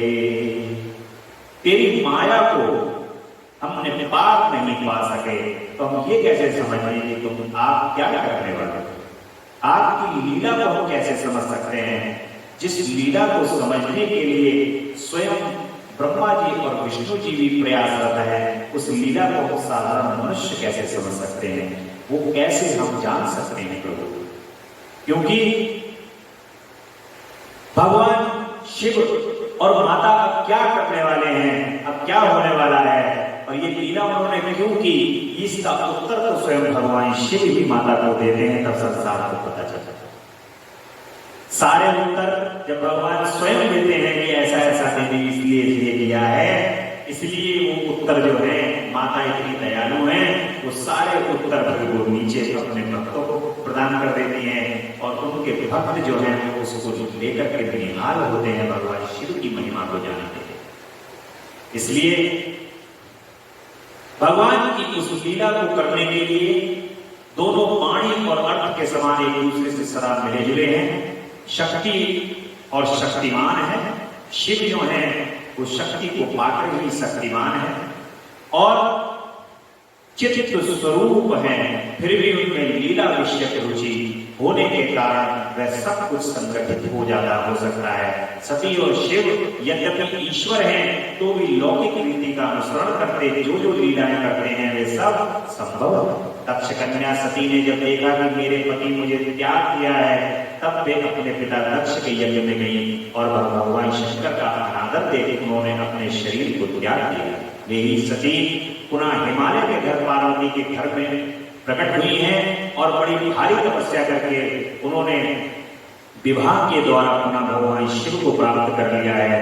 सूत जी कहते हैं कि महर्षियों, ब्रह्मा जी की यह बात सुनकर नारद जी ने विधाता से शिवा और शिव के महान यश के विषय में इस प्रकार पूछा कि नारद जी कहते हैं कि महाभाग विष्णु शिष्य विधाता, आप मुझे शिवा और शिव के भाव तथा आचार से संबंध रखने वाले उनके चरित्र को विस्तार पूर्वक सुनाइए। ब्रह्मा जी कहते हैं कि पुत्रों में श्रेष्ठ महाप्राण नारद, तुम महर्षियों के साथ बड़े प्रेम से भगवान चंद्रमौली का चरित्र सुनो। श्री विष्णु तथा देवताओं से सेवित परब्रह्म परमेश्वर को नमस्कार करके मैं उनके महान अद्भुत चरित्र का वर्णन आरंभ करता हूं। एक समय की बात है, तीनों लोगों में विचरण करने वाले लीला विशारद भगवान रुद्र सती के साथ बैल पर आरूढ़ हो इस भूतल पर भ्रमण कर रहे थे। घूमते घूमते वे दंडकारण्य में आए। वहां उन्होंने लक्ष्मण सहित भगवान श्री राम को देखा, जो रावण द्वारा छल पूर्वक हरी गई अपनी प्यारी पत्नी सीता की खोज कर रहे थे। वे हाथ सीधे ऐसा उच्चारण से पुकारते हुए जहां तहां देखते और बारंबार होते थे और मन में विरह का आवेश छा गया। सूर्यवंश में उत्पन्न वीर भूपाल दशरथ नंदन भरतात्म श्री राम आनंद रहे वो लक्ष्मण के साथ वन में भ्रमण कर रहे थे और उनकी कांति फीकी पड़ गई थी। उस समय उदार चेतना पूर्ण काम भगवान शंकर ने बड़ी प्रसन्नता के साथ उन्हें प्रणाम किया और जय जयकार करके वे दूसरी ओर चल दिए। भक्त वत्सल शंकर ने उन्हें मन में श्री राम के सामने अपने को प्रकट नहीं किया। भगवान शिव की मोह में डालने वाली ऐसी लीला देखकर सती को बड़ा विस्मय हुआ। वे उनकी माया से मोहित हो उनसे इस प्रकार कहती हैं कि देव, हे सर्वेश्वर परब्रह्म परमेश्वर, ब्रह्मा विष्णु आदि सभी देवता आपकी ही सदा सेवा करते हैं। आप ही सबके द्वारा प्रदान करने योग्य हैं। सबको आप ही सर्वदा सेवन और प्रदान करना चाहिए। हे वेदांत शास्त्र के द्वारा यज्ञ पूर्वक जानने योग्य निर्विकार परब्रह्म प्रभु आप ही हैं। वे दोनों पुरुष कौन हैं? ये आकृति विरह व्यथा से व्याकुल दिखाई देती। ये दोनों धनुर्धर भी वन में विचरते हुए क्लेश के भागी और दीन हो रहे हैं। इनमें जो ज्येष्ठ हैं उनकी अंग कांति नील कमल के समान श्याम है। उसे देखकर किस कारण से आप आनंद विभोर हो उठे?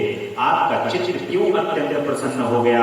आप इस समय भक्त के समान विनम्र क्यों हो गए? हे स्वामी कल्याणकारी शिव, आप मेरे संशय को सुने। प्रभु शैव स्वामी अपने सेवक को प्रणाम करें, ये उचित नहीं जानता। ऐसा माता जी भगवान शंकर से कह रही हैं। ब्रह्मा जी कहते हैं कल्याणमयी परमेश्वरी आदि शक्ति सती देवी ने शिव की माया के वशीभूत हो जब भगवान शिव से इस प्रकार प्रश्न किया, तब सती की यह बात सुनकर लीला विशारद परमेश्वर शंकर हंसकर कहने लगे कि सुनो, मैं प्रसन्नता पूर्वक यथार्थ बात कहता हूँ, इसमें छल नहीं है। वरदान के प्रभाव से ही मैंने उन्हें आदर पूर्वक प्रणाम किया है। प्रिय, ये दोनों भाई वीरों द्वारा सम्मानित हैं और इनके नाम हैं श्री राम और लक्ष्मण। इनका प्राकट्य सूर्यवंश में हुआ है। ये दोनों राजा दशरथ के विद्वान पुत्र पुरुष हैं। पुत्र हैं। इनमें जो गोरे रंग के छोटे बंधु हैं वे साक्षात शेषनाग के अंश हैं, उनका नाम लक्ष्मण है। इनके बड़े भैया का नाम श्री राम है। इनके रूप में भगवान विष्णु ही अपने संपूर्ण अंश से प्रकट हुए हैं। उपद्रव इनसे दूर ही रहते हैं। ये साधु पुरुषों की रक्षा और हम लोगों के कल्याण के लिए इस पृथ्वी पर अवतीर्ण हुए। ऐसा भगवान शंकर जो है माता जी से कह रहे हैं और कहते हैं कि देवी मेरी बात सुनो, यदि तुम्हारे मन में मेरे कथन पर विश्वास नहीं है तो तुम वहां जाकर अपनी बुद्धि से श्री राम की परीक्षा करो। प्यारी सती, जिस प्रकार तुम्हारा मोह या भ्रम नष्ट हो जाए तुम वो करो, तुम वहां जाकर परीक्षा करो, तब तक मैं बरगद के नीचे खड़ा हुआ हूँ। भगवान कह रहे हैं मैं खड़ा हुआ हूँ, जैसे तुम चाहो वैसे मेरी परीक्षा कर आओ। ब्रह्मा जी कहते हैं भगवान शिव की आज्ञा से ईश्वरी सती वहां गई और मन ही मन ये सोचने लगी कि मैं वनचारी राम की कैसे परीक्षा करूं। अच्छा, मैं सीता का रूप धारण करके राम के पास चलूं। यदि राम साक्षात विष्णु है तब तो सब कुछ जान लेंगे, अन्यथा वे मुझे नहीं पहचाने। ऐसा विचार करती हुई सती सीता बनकर श्री राम के समीप उनके परीक्षा लेने के लिए गई। वास्तव में मोह में पड़ गई और सती को सीता के रूप में सामने आई हुई शिव का जब करते हुए रघुनंदन श्री राम सब कुछ जान गए और हंसते हुए उन्हें नमस्कार करके बोले।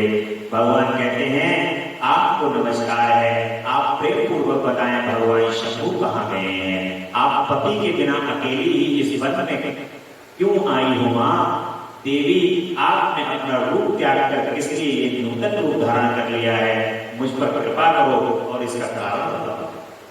भगवान विष्णु जो है वो माता जी को पहचान गए हैं, क्योंकि उनको पता है कि माँ है ये सामने, और कहते हैं कि माँ आप इसलिए आपका आना हुआ भगवान शंकर कहाँ है। ऐसा कहकर के भगवान श्री राम जो है वो माता जी को पहचान लेते हैं। श्री रामचंद्र जी की ये बात सुनकर सती माता आश्चर्यचकित हो गई और वे शिव जी की कही हुई बात का स्मरण करके और उसे यथार्थ समझकर बहुत लज्जित हुई।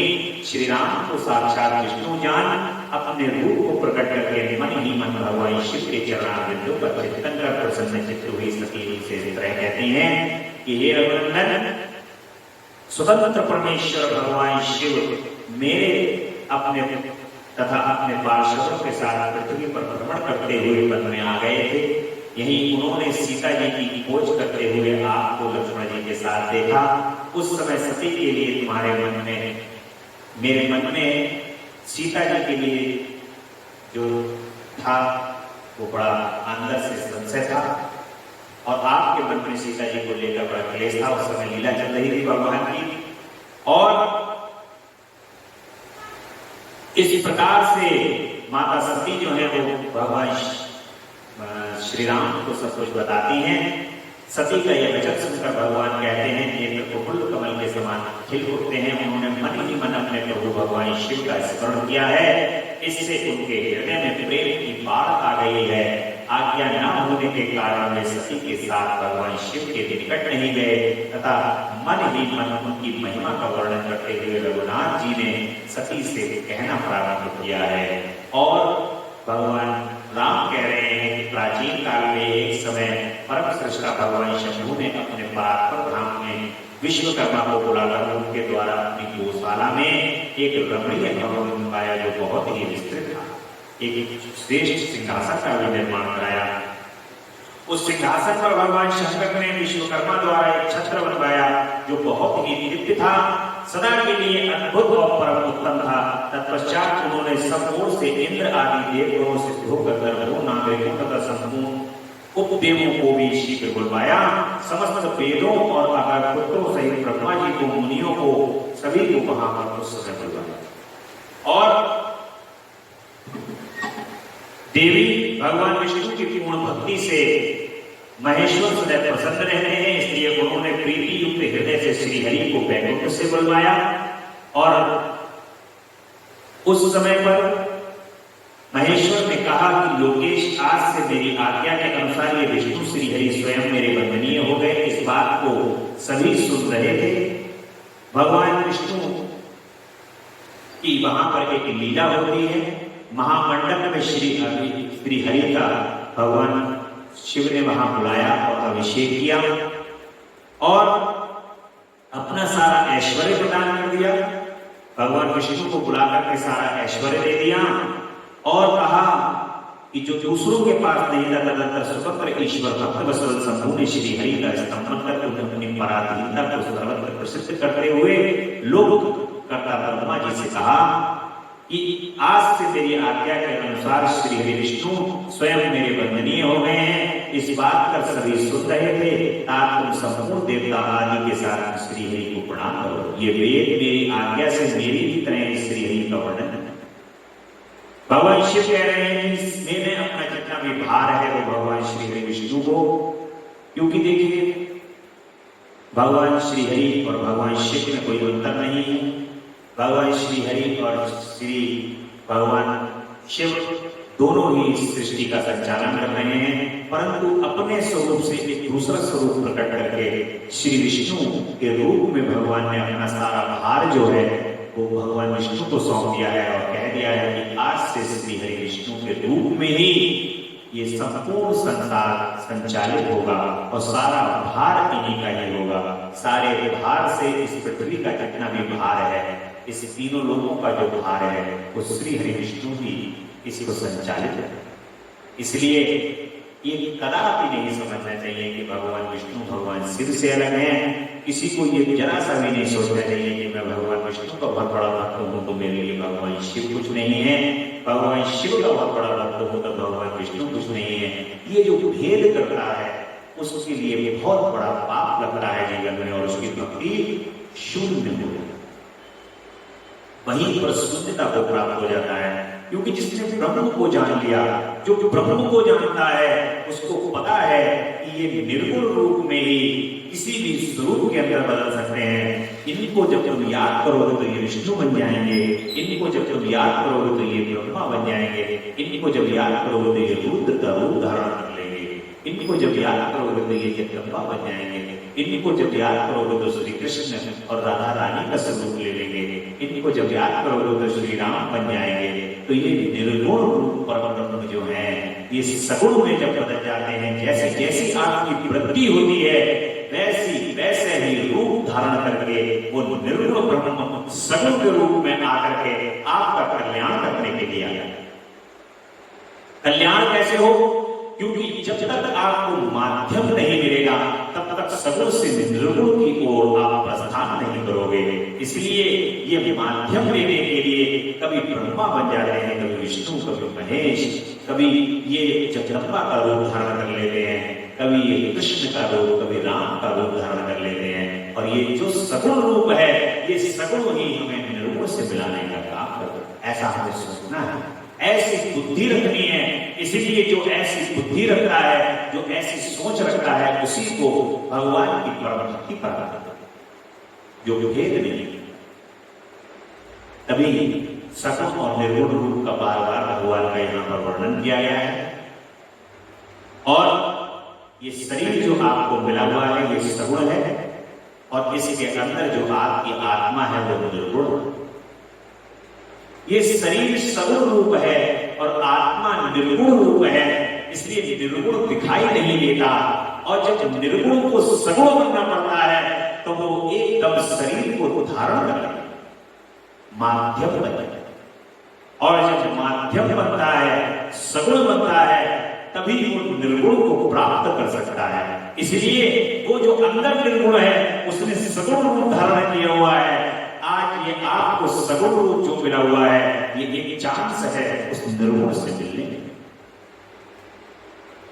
ये एक चांस है, एक ये आपको मिलने का उनसे अवसर है, अवसर कि उनसे कैसे मिल सकते हो। तो ये माध्यम शरीर है, इस शरीर के माध्यम का प्रयोग करते हुए निर्गुण से सगुण हो जाओ और सगुण से निर्गुण हो जाओ और उस सगुण को निर्गुण को प्राप्त करो। यही इस जीवन का सही सार्थक अर्थ है, यही इस जीवन का सही सार्थक मार्ग है। और यहां पर किसी भी प्रकार की कोई निंदा, किसी भी तरीके का कोई सनातन धर्म के ऊपर कोई निंदा कि इस प्रकार से मूर्ति पूजा या अन्य जो पूजा के माध्यम है वो सब गलत है। ये अपने अपने साधन के हिसाब से बनाए गए हैं, ये सर्वथा गलत है, ये माध्यम है। जब तक तुम सगुण में ही सगुणता की पूजा नहीं करोगे, तब तक तुम उस निर्गुण को प्राप्त नहीं कर सकते हो, क्योंकि आपका हृदय तो स्वीकार करता है माध्यम को। आप स्वयं माध्यम हैं। जब आप स्वयं माध्यम हैं, तो जब आपका हृदय भी किसी माध्यम को ही स्वीकार करेगा, तो वो माध्यम तो चाहे कृष्ण हो, चाहे राम हो, चाहे शिव हो, चाहे विष्णु हो, चाहे मां हो, चाहे कोई भी हो, जब तक वो माध्यम नहीं होगा तब तक आपको कुछ प्राप्त नहीं हो सकता। ये सत्य है, सत्य है और सनातन सत्य है। ये सनातन सत्यता है, और जो सनातन सत्यता है वही सत्य है। इसलिए वेदों में, शास्त्रों में, पुराणों में ये दो माध्यम है, सगुण और निर्गुण, और सगुण के बगैर निर्गुण माध्यम को प्राप्त नहीं किया जा सकता। यही वर्णन यहां पर किया जा रहा है।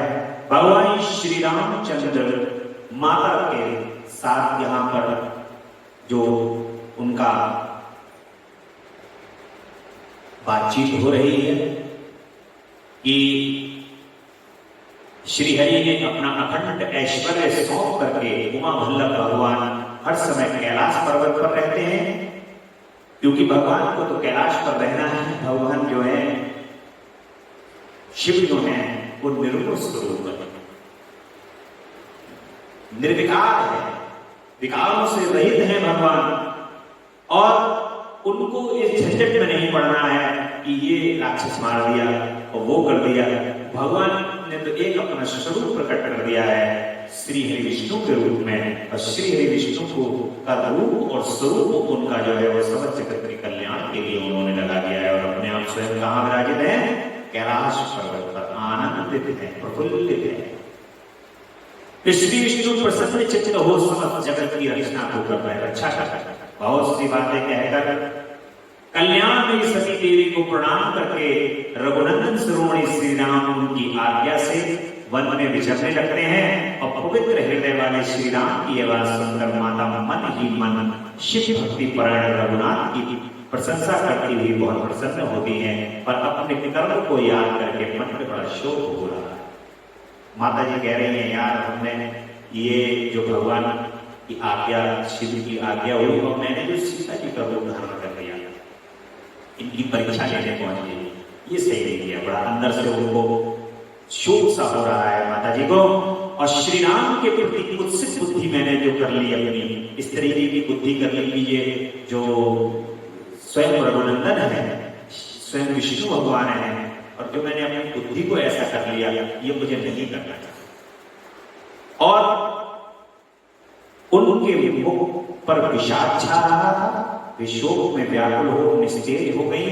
सती को दुखी देख करके भगवान हर ने उनका कुशल समाचार पूछा और प्रेम पूर्वक कहा कि तुमने किस प्रकार परीक्षा ली।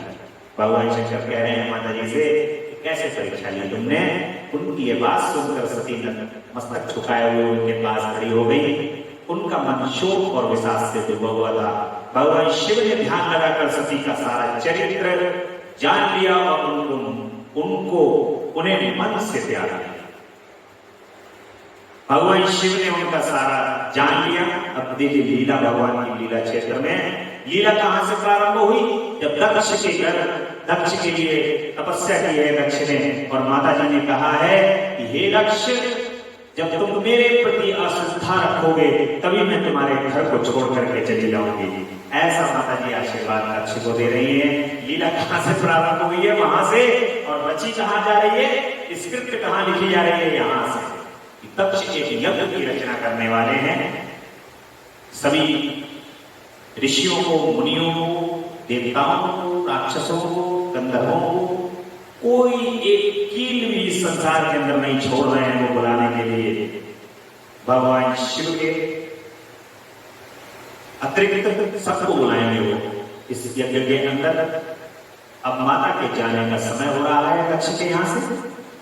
दक्ष की पुत्री कहलाने जो कहला रही थी अभी तक वो, अब वो उनके घर से विदा लेने वाली है। इसकी रचना जो है वो स्वयं कर दी गई है। और भगवान शिव ने मन ही मन सोच रहे हैं कि मैं सती का त्याग करूंगा, क्योंकि मेरे आराध्य देव भगवान विष्णु की भार्या बनकर के ये पहुंच गई। मेरी माता का स्वरूप इन्होंने धर लिया। अब जब ये माता का ही स्वरूप इन्होंने धर लिया, क्योंकि माता जानकी जी को भगवान शिव अपने हृदय में माता का स्वरूप समझ रहे हैं। कह रहे हैं जब इन्होंने माता का ही स्वरूप रख लिया है, अब मैं इनको अपने बराबर में कैसे बैठा हूं, तो मैं ये ऐसा नहीं हो सकता। इसलिए भगवान कह रहे हैं कि अब तो ये त्यागना ही पड़ेगा, अब तो इनको त्यागना ही पड़ेगा। ये लीला वहां पर घटित हो गई है और भगवान शिव ने मन से जो है वो वहां पर सती को त्याग दिया है। और ये बात आकाशवाणी से करती हुई सती कांति फीकी पड़ गई और उन्होंने भगवान शिव से पितानाथ, मेरे परमेश्वर, आपने कौन सी प्रतिज्ञा ली है बताइए। इस प्रकार पूछने पर चाहने वाले प्रभु ने पहले अपने विवाह के विषय में भगवान विष्णु के सामने जो प्रतिज्ञा की थी उसे नहीं बताया।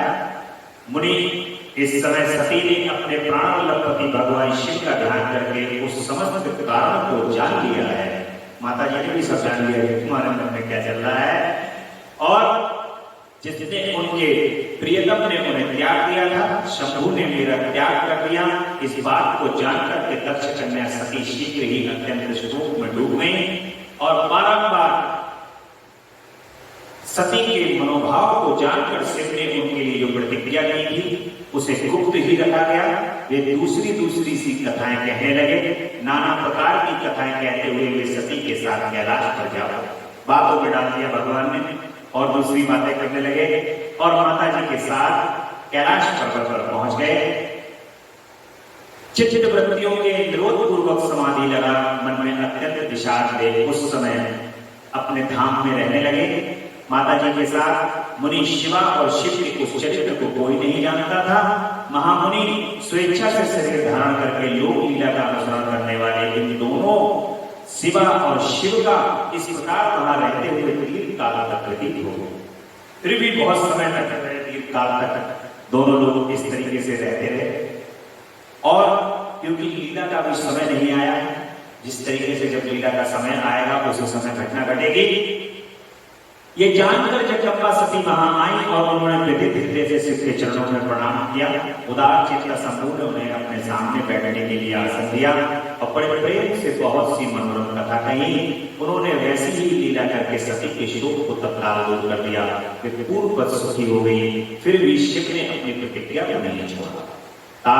परमेश्वर शिव के विषय में ये कोई आश्चर्य की बात नहीं समझनी चाहिए। मुनि लोग शिवा और शिव की ऐसी ही कथा कहते हैं। कुछ मनुष्य उन दोनों में वियोग मानते हैं, परंतु उनमें वियोग कैसे संभव है।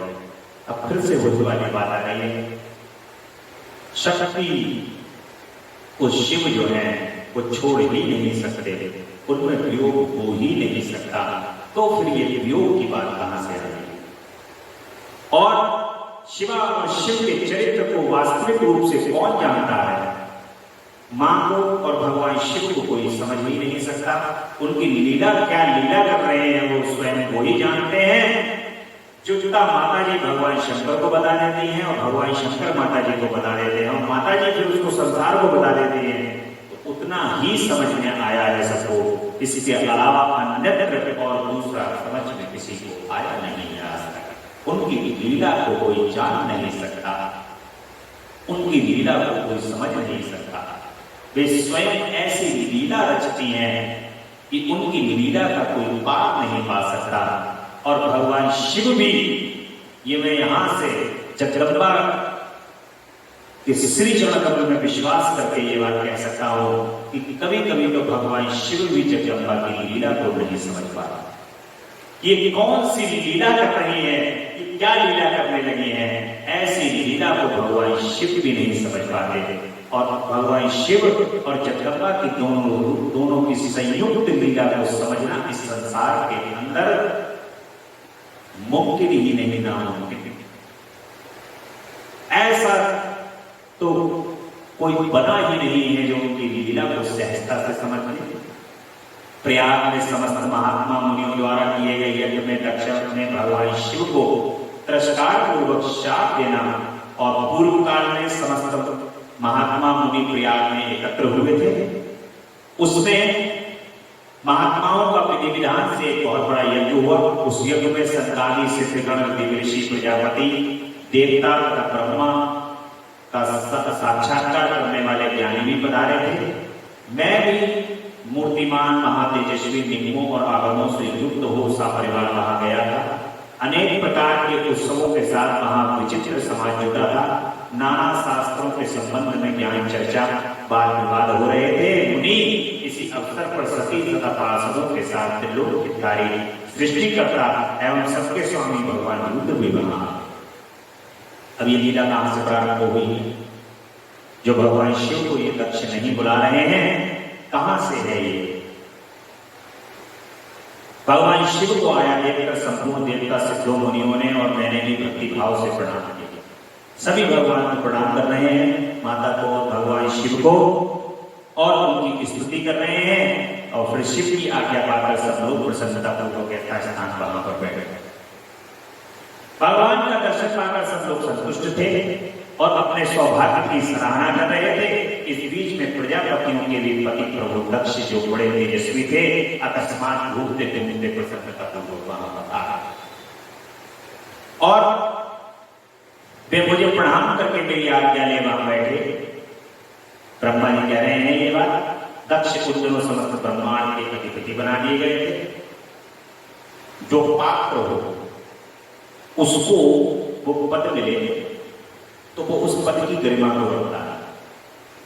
जो अपात्र होता है, अहंकारी होता है, अहंकार से भरा हुआ होगा, वो कभी भी किसी का भी अपमान कर देता है। वो पद के अहंकार के अंदर दक्ष ने सोचा कि संपूर्ण संसार जो है वो मुझे प्रणाम करता है। एक तो त्रिलोकी नाथ भगवान शंभु और दूसरे उनके दामाद भगवान शंकर, माता सती के पति, दोनों ही एंगल से अगर देखा जाए तो उसको भगवान का सम्मान करना चाहिए था, उनका प्रणाम करना चाहिए था। परंतु दोनों ही एंगल से उसने अपने दामाद का और त्रिलोकीनाथ दोनों का अपमान कर दिया। परंतु अपने इस गौरवपूर्ण पद को लेकर उसके मन में बड़ा अहंकार है, क्योंकि वे तत्व ज्ञान से शून्य है। उसको पता है ये पद प्रतिष्ठा कितने दिन की है। एक पद है जो किसी को दिया जाता है, वो थोड़े दिनों बाद दे दिया जाता है, परंतु उसको बड़ा अहंकार है कि मैं इस पद के ऊपर जो हूं, आरूढ़ हूं, तो मैं ही ब्रह्मा, मैं ही विष्णु, मैं ही महेश, और मुझे सब करते हैं प्रणाम। ऐसा उसको जो है वो अहंकार उत्पन्न हो गया है। और तेजस्वी दक्ष का आदर सत्कार सभी देवता लोग भी वहां पर हाथ जोड़ रहे हैं, पद को प्रणाम होता है। परंतु जो नाना प्रकार के लीला विहार करने वाले सबके स्वामी और कृष्ण लीलाकारी स्वतंत्र परमेश्वर हैं, उन परमेश्वर ने उस समय दक्ष के आगे मस्तक नहीं झुकाया। झुकाएंगे भी क्यों? इसलिए उन्होंने वहां पर लीला भी है भगवान। वैसे तो लीला से अगर लीला में ये पाठ नहीं होता तो झुका भी देते वहां पर, परंतु भगवान ने नहीं झुकाया। वे अपने आसन पर बैठे रहे, खड़े होकर दक्ष का स्वागत नहीं किया। महादेव को वहां मस्तक झुकाते हुए न देख करके मेरे पुत्र प्रजापति दक्ष मन ही मन प्रसन्न हो गए। अहंकारी आदमी ने सबने हाथ जोड़े, इतने नहीं जोड़े, क्या बात? करोड़ों की भीड़ हो और एक नहीं जोड़े तो वो कहेगा अच्छा तुमने हाथ नहीं जोड़े, समय आएगा तो बताऊंगा। इस बात में जो अहंकारी व्यक्ति होता है तो वो देख लेता है। दक्ष कहते हैं कि ये सब देवता असुर श्रेष्ठ ब्राह्मण तथा ऋषि मुझे विशेष रूप से मस्तक को सभी झुका रहे हैं, परंतु वह जो प्रेतों और पिशाचों से घिरे हुए हैं, महामनस्वी बनकर के बैठे हुए हैं, दुष्ट मनुष्य के समान क्यों मुझे प्रणाम नहीं करते? शमशान में निवास करने वाले निर्लज्ज जो मुझे इस समय प्रणाम नहीं करता है, उसका क्या कारण है? अब दक्ष अपनी अभिमान परिभाषा के अंदर भगवान को, शिव को उल्टा सीधा यहां पर बोल रहे हैं। अब शब्दों का प्रयोग कर रहे हैं। भगवान वहां पर बैठे रहते हैं और इसके बात ब्रह्मा जी कहते हैं कि नारद दक्ष की कही हुई बात सुनकर प्रभु आदि बहुत से महर्षि रुद्रदेव को देवताओं के साथ उनकी निंदा करने लगे। ये सभी ऋषि मुनि भी हैं, कुछ जो साथ में दक्ष के साथ में कहने लगे, भगवान शिव को उनकी निंदा करने लगे। दक्ष की बात सुनकर नंदी को बड़ा रोष हुआ और उनके नेत्र चंचल हो उठे। वे दक्ष को श्राप देने के विचार से तुरंत इस प्रकार बोले। नंदी कहते हैं कि अरे महामूढ़ दुष्ट बुद्धि शठ दक्ष, तूने मेरे स्वामी महेश्वर को यज्ञ में बहिष्कृत क्यों कर दिया, जिसके स्मरण मात्र से यज्ञ सफल हो और तीर्थ पवित्र हो जाते हैं, उन्हीं महादेव को तूने शाप कैसे दे दिया। दुर्बुद्धि दक्ष, तूने ब्राह्मण जाति की चपलता से प्रेरित हो इन रुद्र को व्यर्थ ही शाप दे डाला है। महाप्रभु रुद्र सर्वदा निर्दोष है, तथापि तूने व्यर्थ ही उनका उपहास किया है। हे दक्ष, इस प्रकार से तू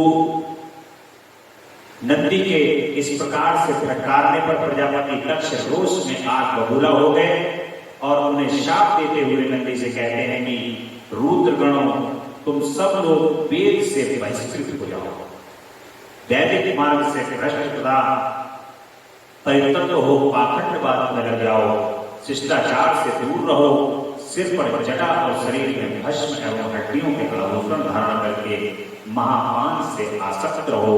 इस दक्ष ने शिव के पार्षदों को इस प्रकार शाप दे दिया है।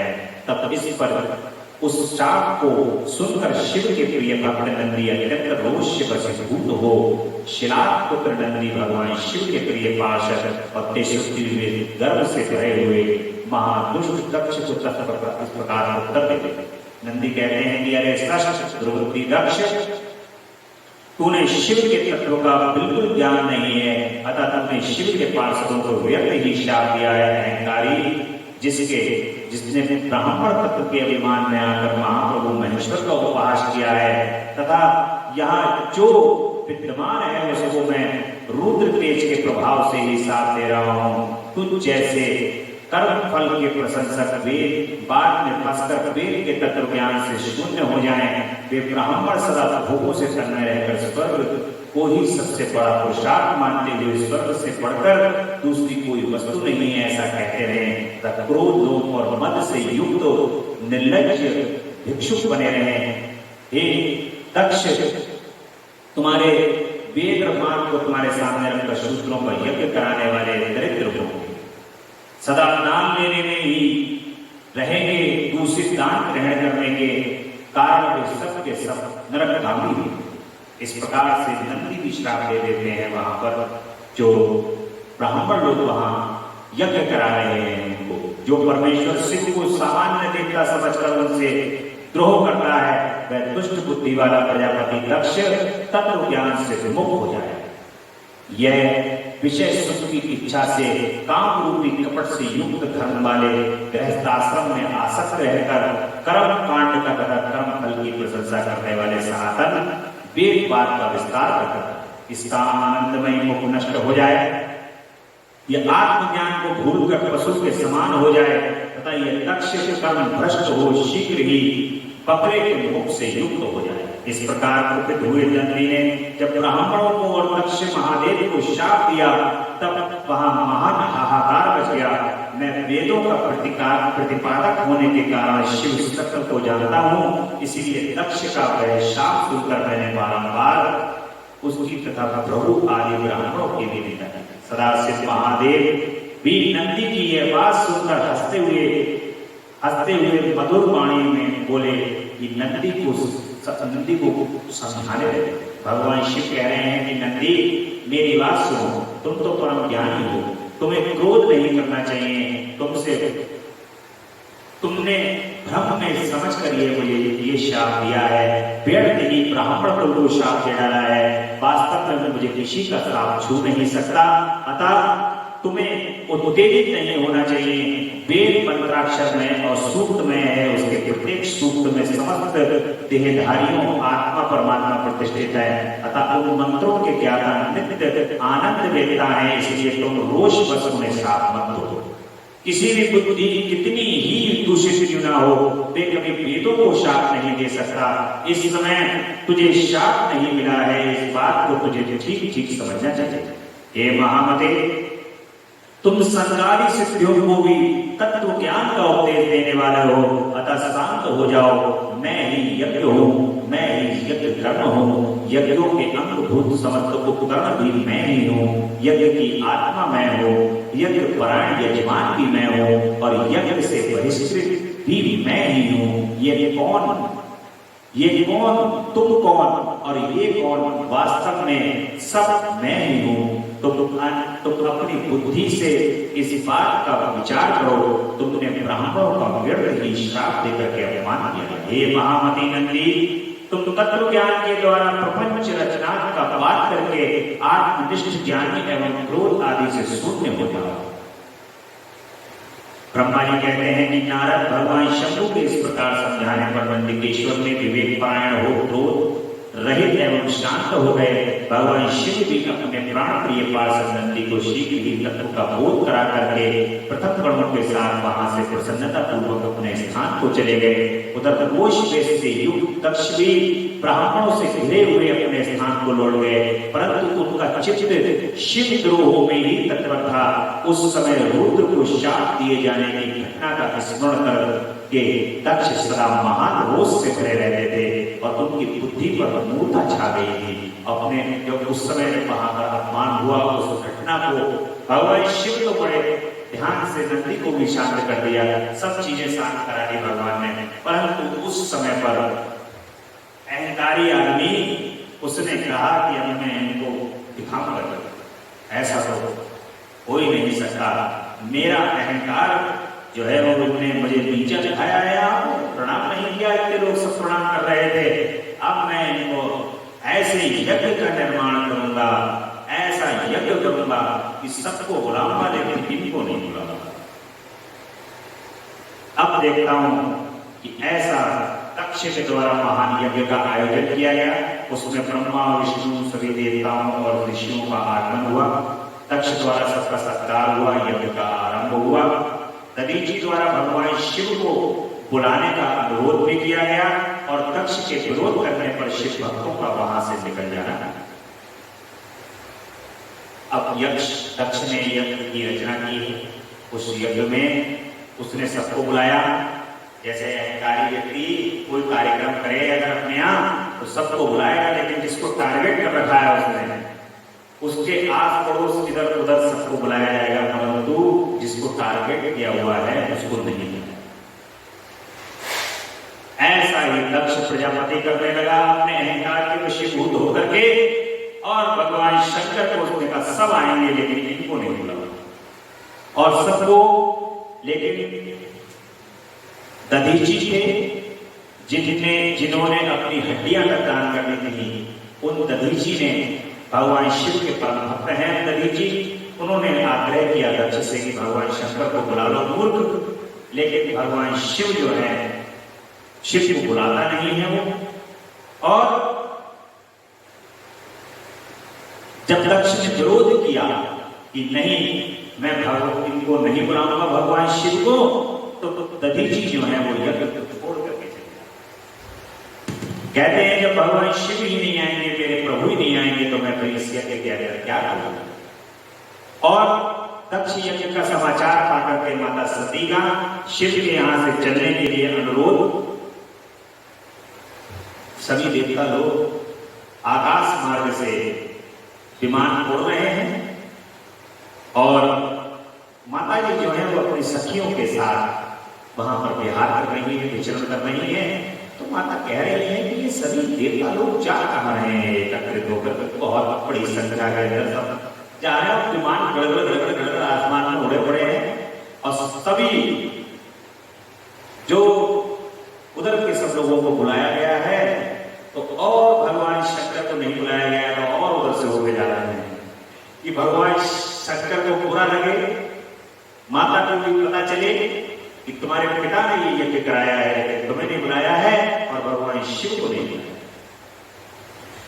तो माता पूछती है कि सखियों ये कहां जा रहे हैं सभी, तो उनकी सखियां पता लगाती हैं और पता लगा करके पता चलता है कि भगवान शिव को नहीं बुलाया है दक्ष ने। ये सभी लोग दक्ष के यहाँ पर एक बहुत बड़ा यज्ञ का आयोजन हो रहा है, सभी लोग वहीं जा रहे हैं। माता कहते हैं अरे पिताजी के यहाँ इतना बड़ा यज्ञ हो रहा है और पिताजी ने हमें नहीं बुलाया है। तो कोई बात नहीं है, भूल गए होंगे, क्योंकि अपने जो परिजन होते हैं उनकी यदि कोई गलती भी होती है तो व्यक्ति उस पर पर्दा डालता। उन्होंने कहा कि भूल बस इतना बड़ा कार्य कर रहे हैं तो भूल गए होंगे, तो हमें तो जाना चाहिए। अगर ऐसा उन्होंने किया है, इतना बड़ा कार्य कर रहे हैं, तो माता जी कह रही है कि कम से कम हमें तो पहुंचना चाहिए। लेकिन यहाँ पर एक संकेत और भी मिल रहा है, जैसे मानो भगवान एक संदेश देना चाह रहे हैं, जब तक आपको कहीं बुलाया ना जाए, चाहे वो स्वयं का ही आपका जो जिस बेटी का विवाह हो गया हो, तो कितना भी बड़ा वहां पर कार्य हो रहा हो, जब तक आदर सत्कार से वहां पर बुलाया नहीं जाए तब तक उस घर में कभी वहां पर पहुंचना नहीं।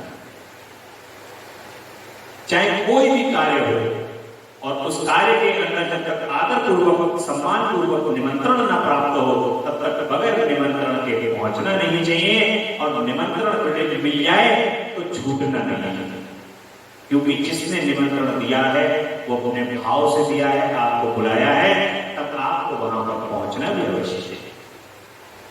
इसलिए अब माता जी जो है वो पूछ रही हैं और भगवान शंकर को बताती हैं जाकर के कि ऐसे ऐसे करके पिताजी ने यज्ञ रखा है, तुम भी चलो, हम भी चल रहे हैं, दोनों घर के वहां चलेंगे और यज्ञ में अपने पिताजी का जो भी कार्य होगा उनके हाथ बटाएंगे, जाके पिताजी के कार्य को करेंगे।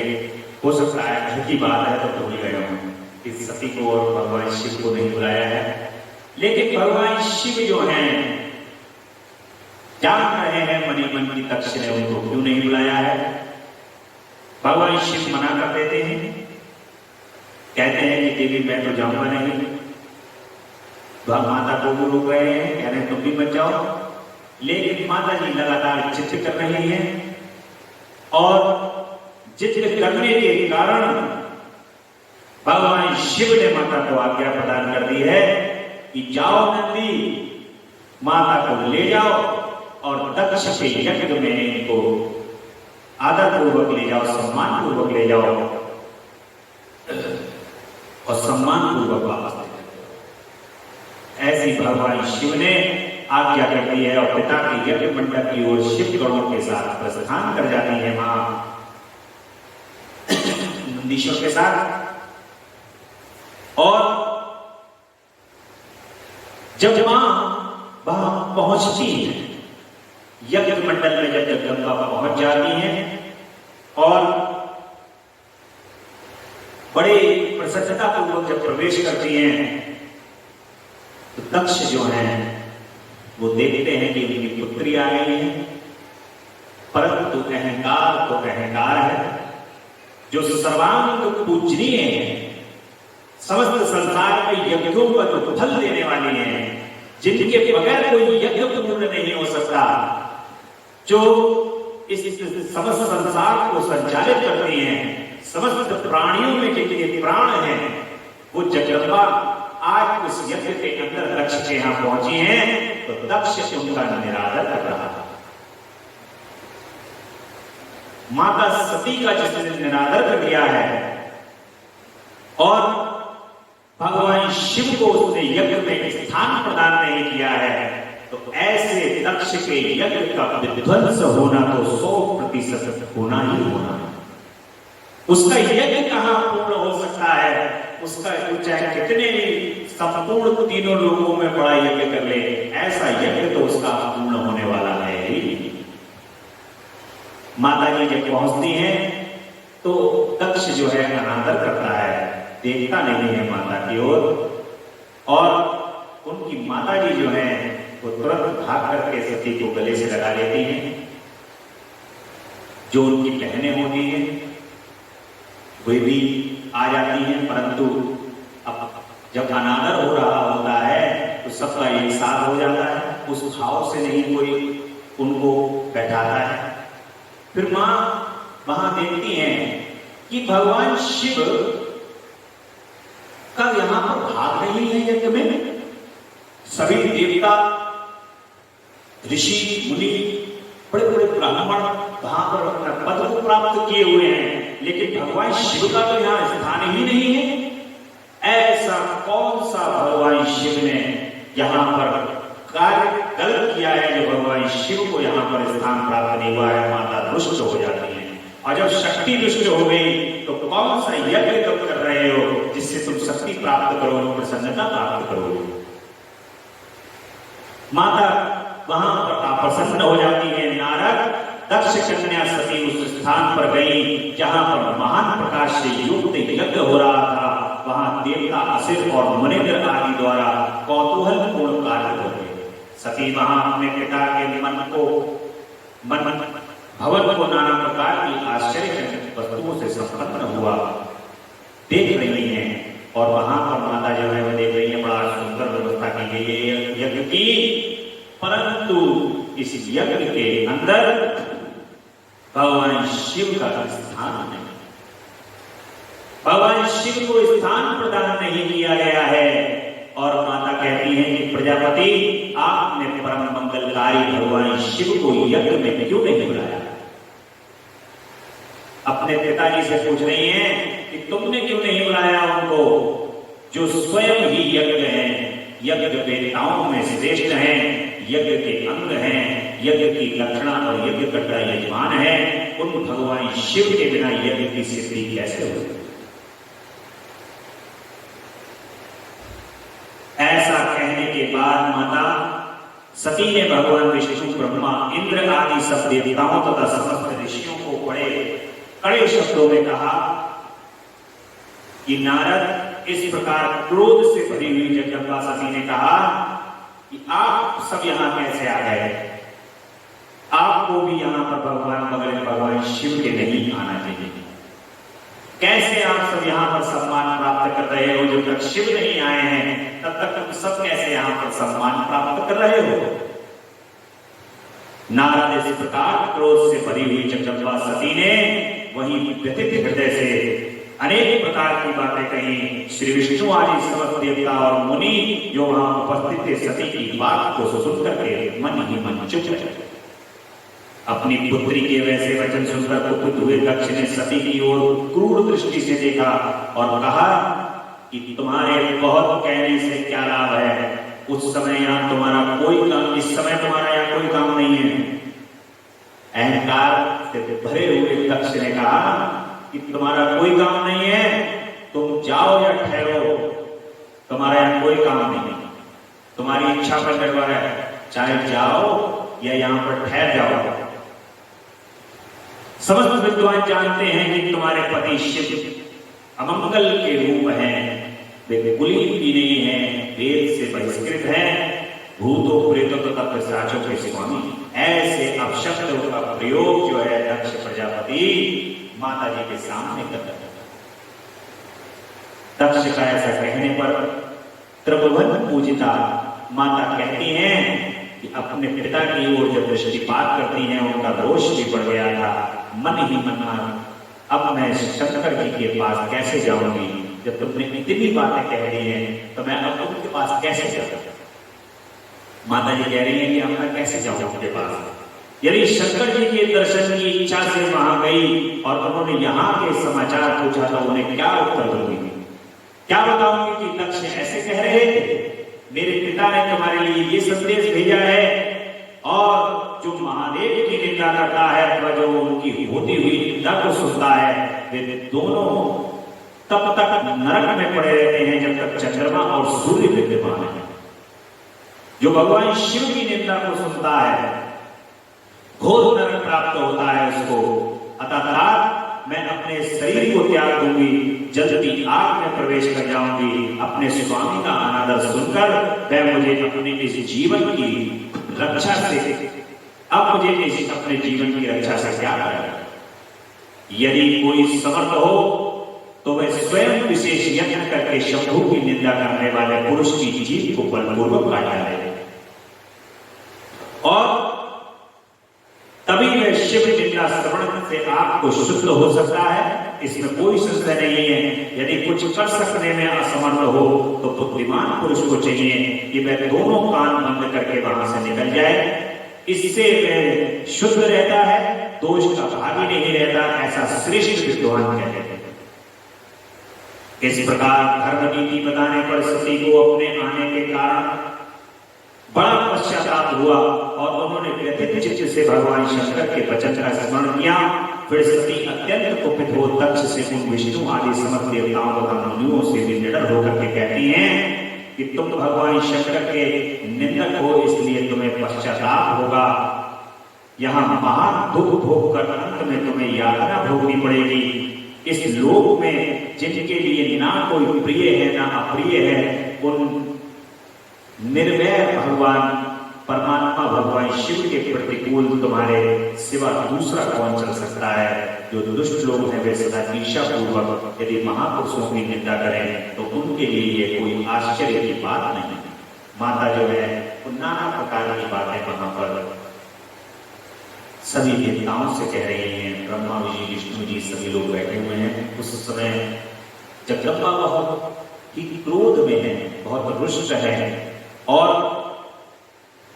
सती का योग भी अपने शरीर, माता सती जो है वो योगाग्नि से यज्ञशाला के अंदर अपने शरीर को भस्म कर देती हैं और दर्शकों को वहां जो यज्ञ देख रहे होते हैं वो शिव पार्षदों का सभी में हाहाकार मच जाता है। मां उस समय अपने शरीर को छोड़ करके यज्ञशाला के अंदर गिर जाती हैं और अपने शरीर को त्याग देती हैं और शिव गण के जो पार्षद हैं वो ये शब्द करके हाहाकार मच जाता है यज्ञ के अंदर। और यज्ञशाला में जब हाहाकार मच जाता है तब सभी पार्षदों को वहां से ऋषियों द्वारा और अन्य सभी देवता लोग जो है वहां से यज्ञ से जाने लगते हैं। सबको पता है अब जो है वो यज्ञ विध्वंस, माता सती जो है रुष्ट हो गई हैं और उन्होंने सती को त्याग करके अब तो यहाँ पर महाप्रलय आएगी। ऐसा सब देवता जो है वो सब जान रहे हैं कि भगवान शिव जो है अब किसी को नहीं छोड़ने वाले, भगवान शंकर जो है वो अब महाप्रलय जो है वो करने वाले हैं। तो आज की कथा में आप जहां पर दक्ष के यज्ञ के विध्वंस तक की कथा सुन रहे हैं, कल की कथा में आप दक्ष प्रजापति का भगवान शिव के द्वारा किस प्रकार से उनके सर को काट करके बकरे का सर लगाया जाएगा और फिर पुनः जो है वो उनके यज्ञ को पूर्ण कराया जाएगा। भगवान शिव प्रसन्न होंगे और वीरभद्र आदि वीर लोग जो हैं वो उत्पन्न भगवान शिव से उत्पन्न होकर के यज्ञ को दक्ष से जो युद्ध होगा, युद्ध के बाद उनका सिर काट करके तो वो पुनः बकरे का सर लगा करके फिर से यज्ञ को पूर्ण कराया जाएगा भगवान शिव की प्रसन्नता से। और भगवान शिव जो है वो पुनः कैलाश पर्वत पर लौट जाएंगे और सती के जो अंग हैं उन सभी अंगों से शक्तिपीठ की स्थापना होगी, सारे शक्तिपीठों की स्थापना की जाएगी। इस प्रकार से ये भगवान की कथा कल हम अगला भाग कथा का हम कल सुनेंगे बड़े प्रेम से और बड़े भाव से। कल की कथा कल सोमवार का दिन है और सुबह से भगवान का रुद्राभिषेक होगा और उस रुद्राभिषेक में आप सभी सादर आमंत्रित हैं भगवान के रुद्राभिषेक में। और शाम को भगवान की प्रेम से कथा सुनिए, श्रवण करिए कथा का। कल पार्वती खंड का प्रारंभ होगा। फिर माता पार्वती सती के रूप में माता ने आज अपने शरीर को त्याग दिया है और पुनः हिमालय में यहाँ माता पार्वती जन्म लेंगी और पार्वती तपस्या करके भगवान शिव से पुनः पाणी ग्रहण होगा और भगवान शिव के साथ उनका विवाह के पश्चात माता पार्वती पुनः कैलाश पर स्थापित होंगी। ये अभी कथा है भगवान की। कल पार्वती खंड प्रारंभ होगा रुद्र संहिता के अंतर्गत, परंतु जो दक्ष की कथा है ये कल पूर्ण करेंगे। बोले शंकर भगवान की जय। तेरा पल पल बीता जाए मुख से जप ले नमः शिवाय। तेरा पल पल बीता जाए मुख से जप ले नमः शिवाय। ओम नमः शिवाय। ओम नमः शिवाय। ओम नमः शिवाय। ओम नमः शिवाय। मुसाफिरी जब पूरी होगी चलने की मजबूरी होगी। मुसाफिरी जब पूरी होगी चलने की मजबूरी होगी। अवसर खाली न जाए नमः शिवाय। तेरा अवसर खाली न जाए उसे जप ले नमः शिवाय। ओम नमः शिवाय। ओम नमः शिवाय। ओम नमः शिवाय। ओम नमः शिवाय। नमः शिवाय। नमः शिवाय। नमः शिवाय। नमः शिवाय।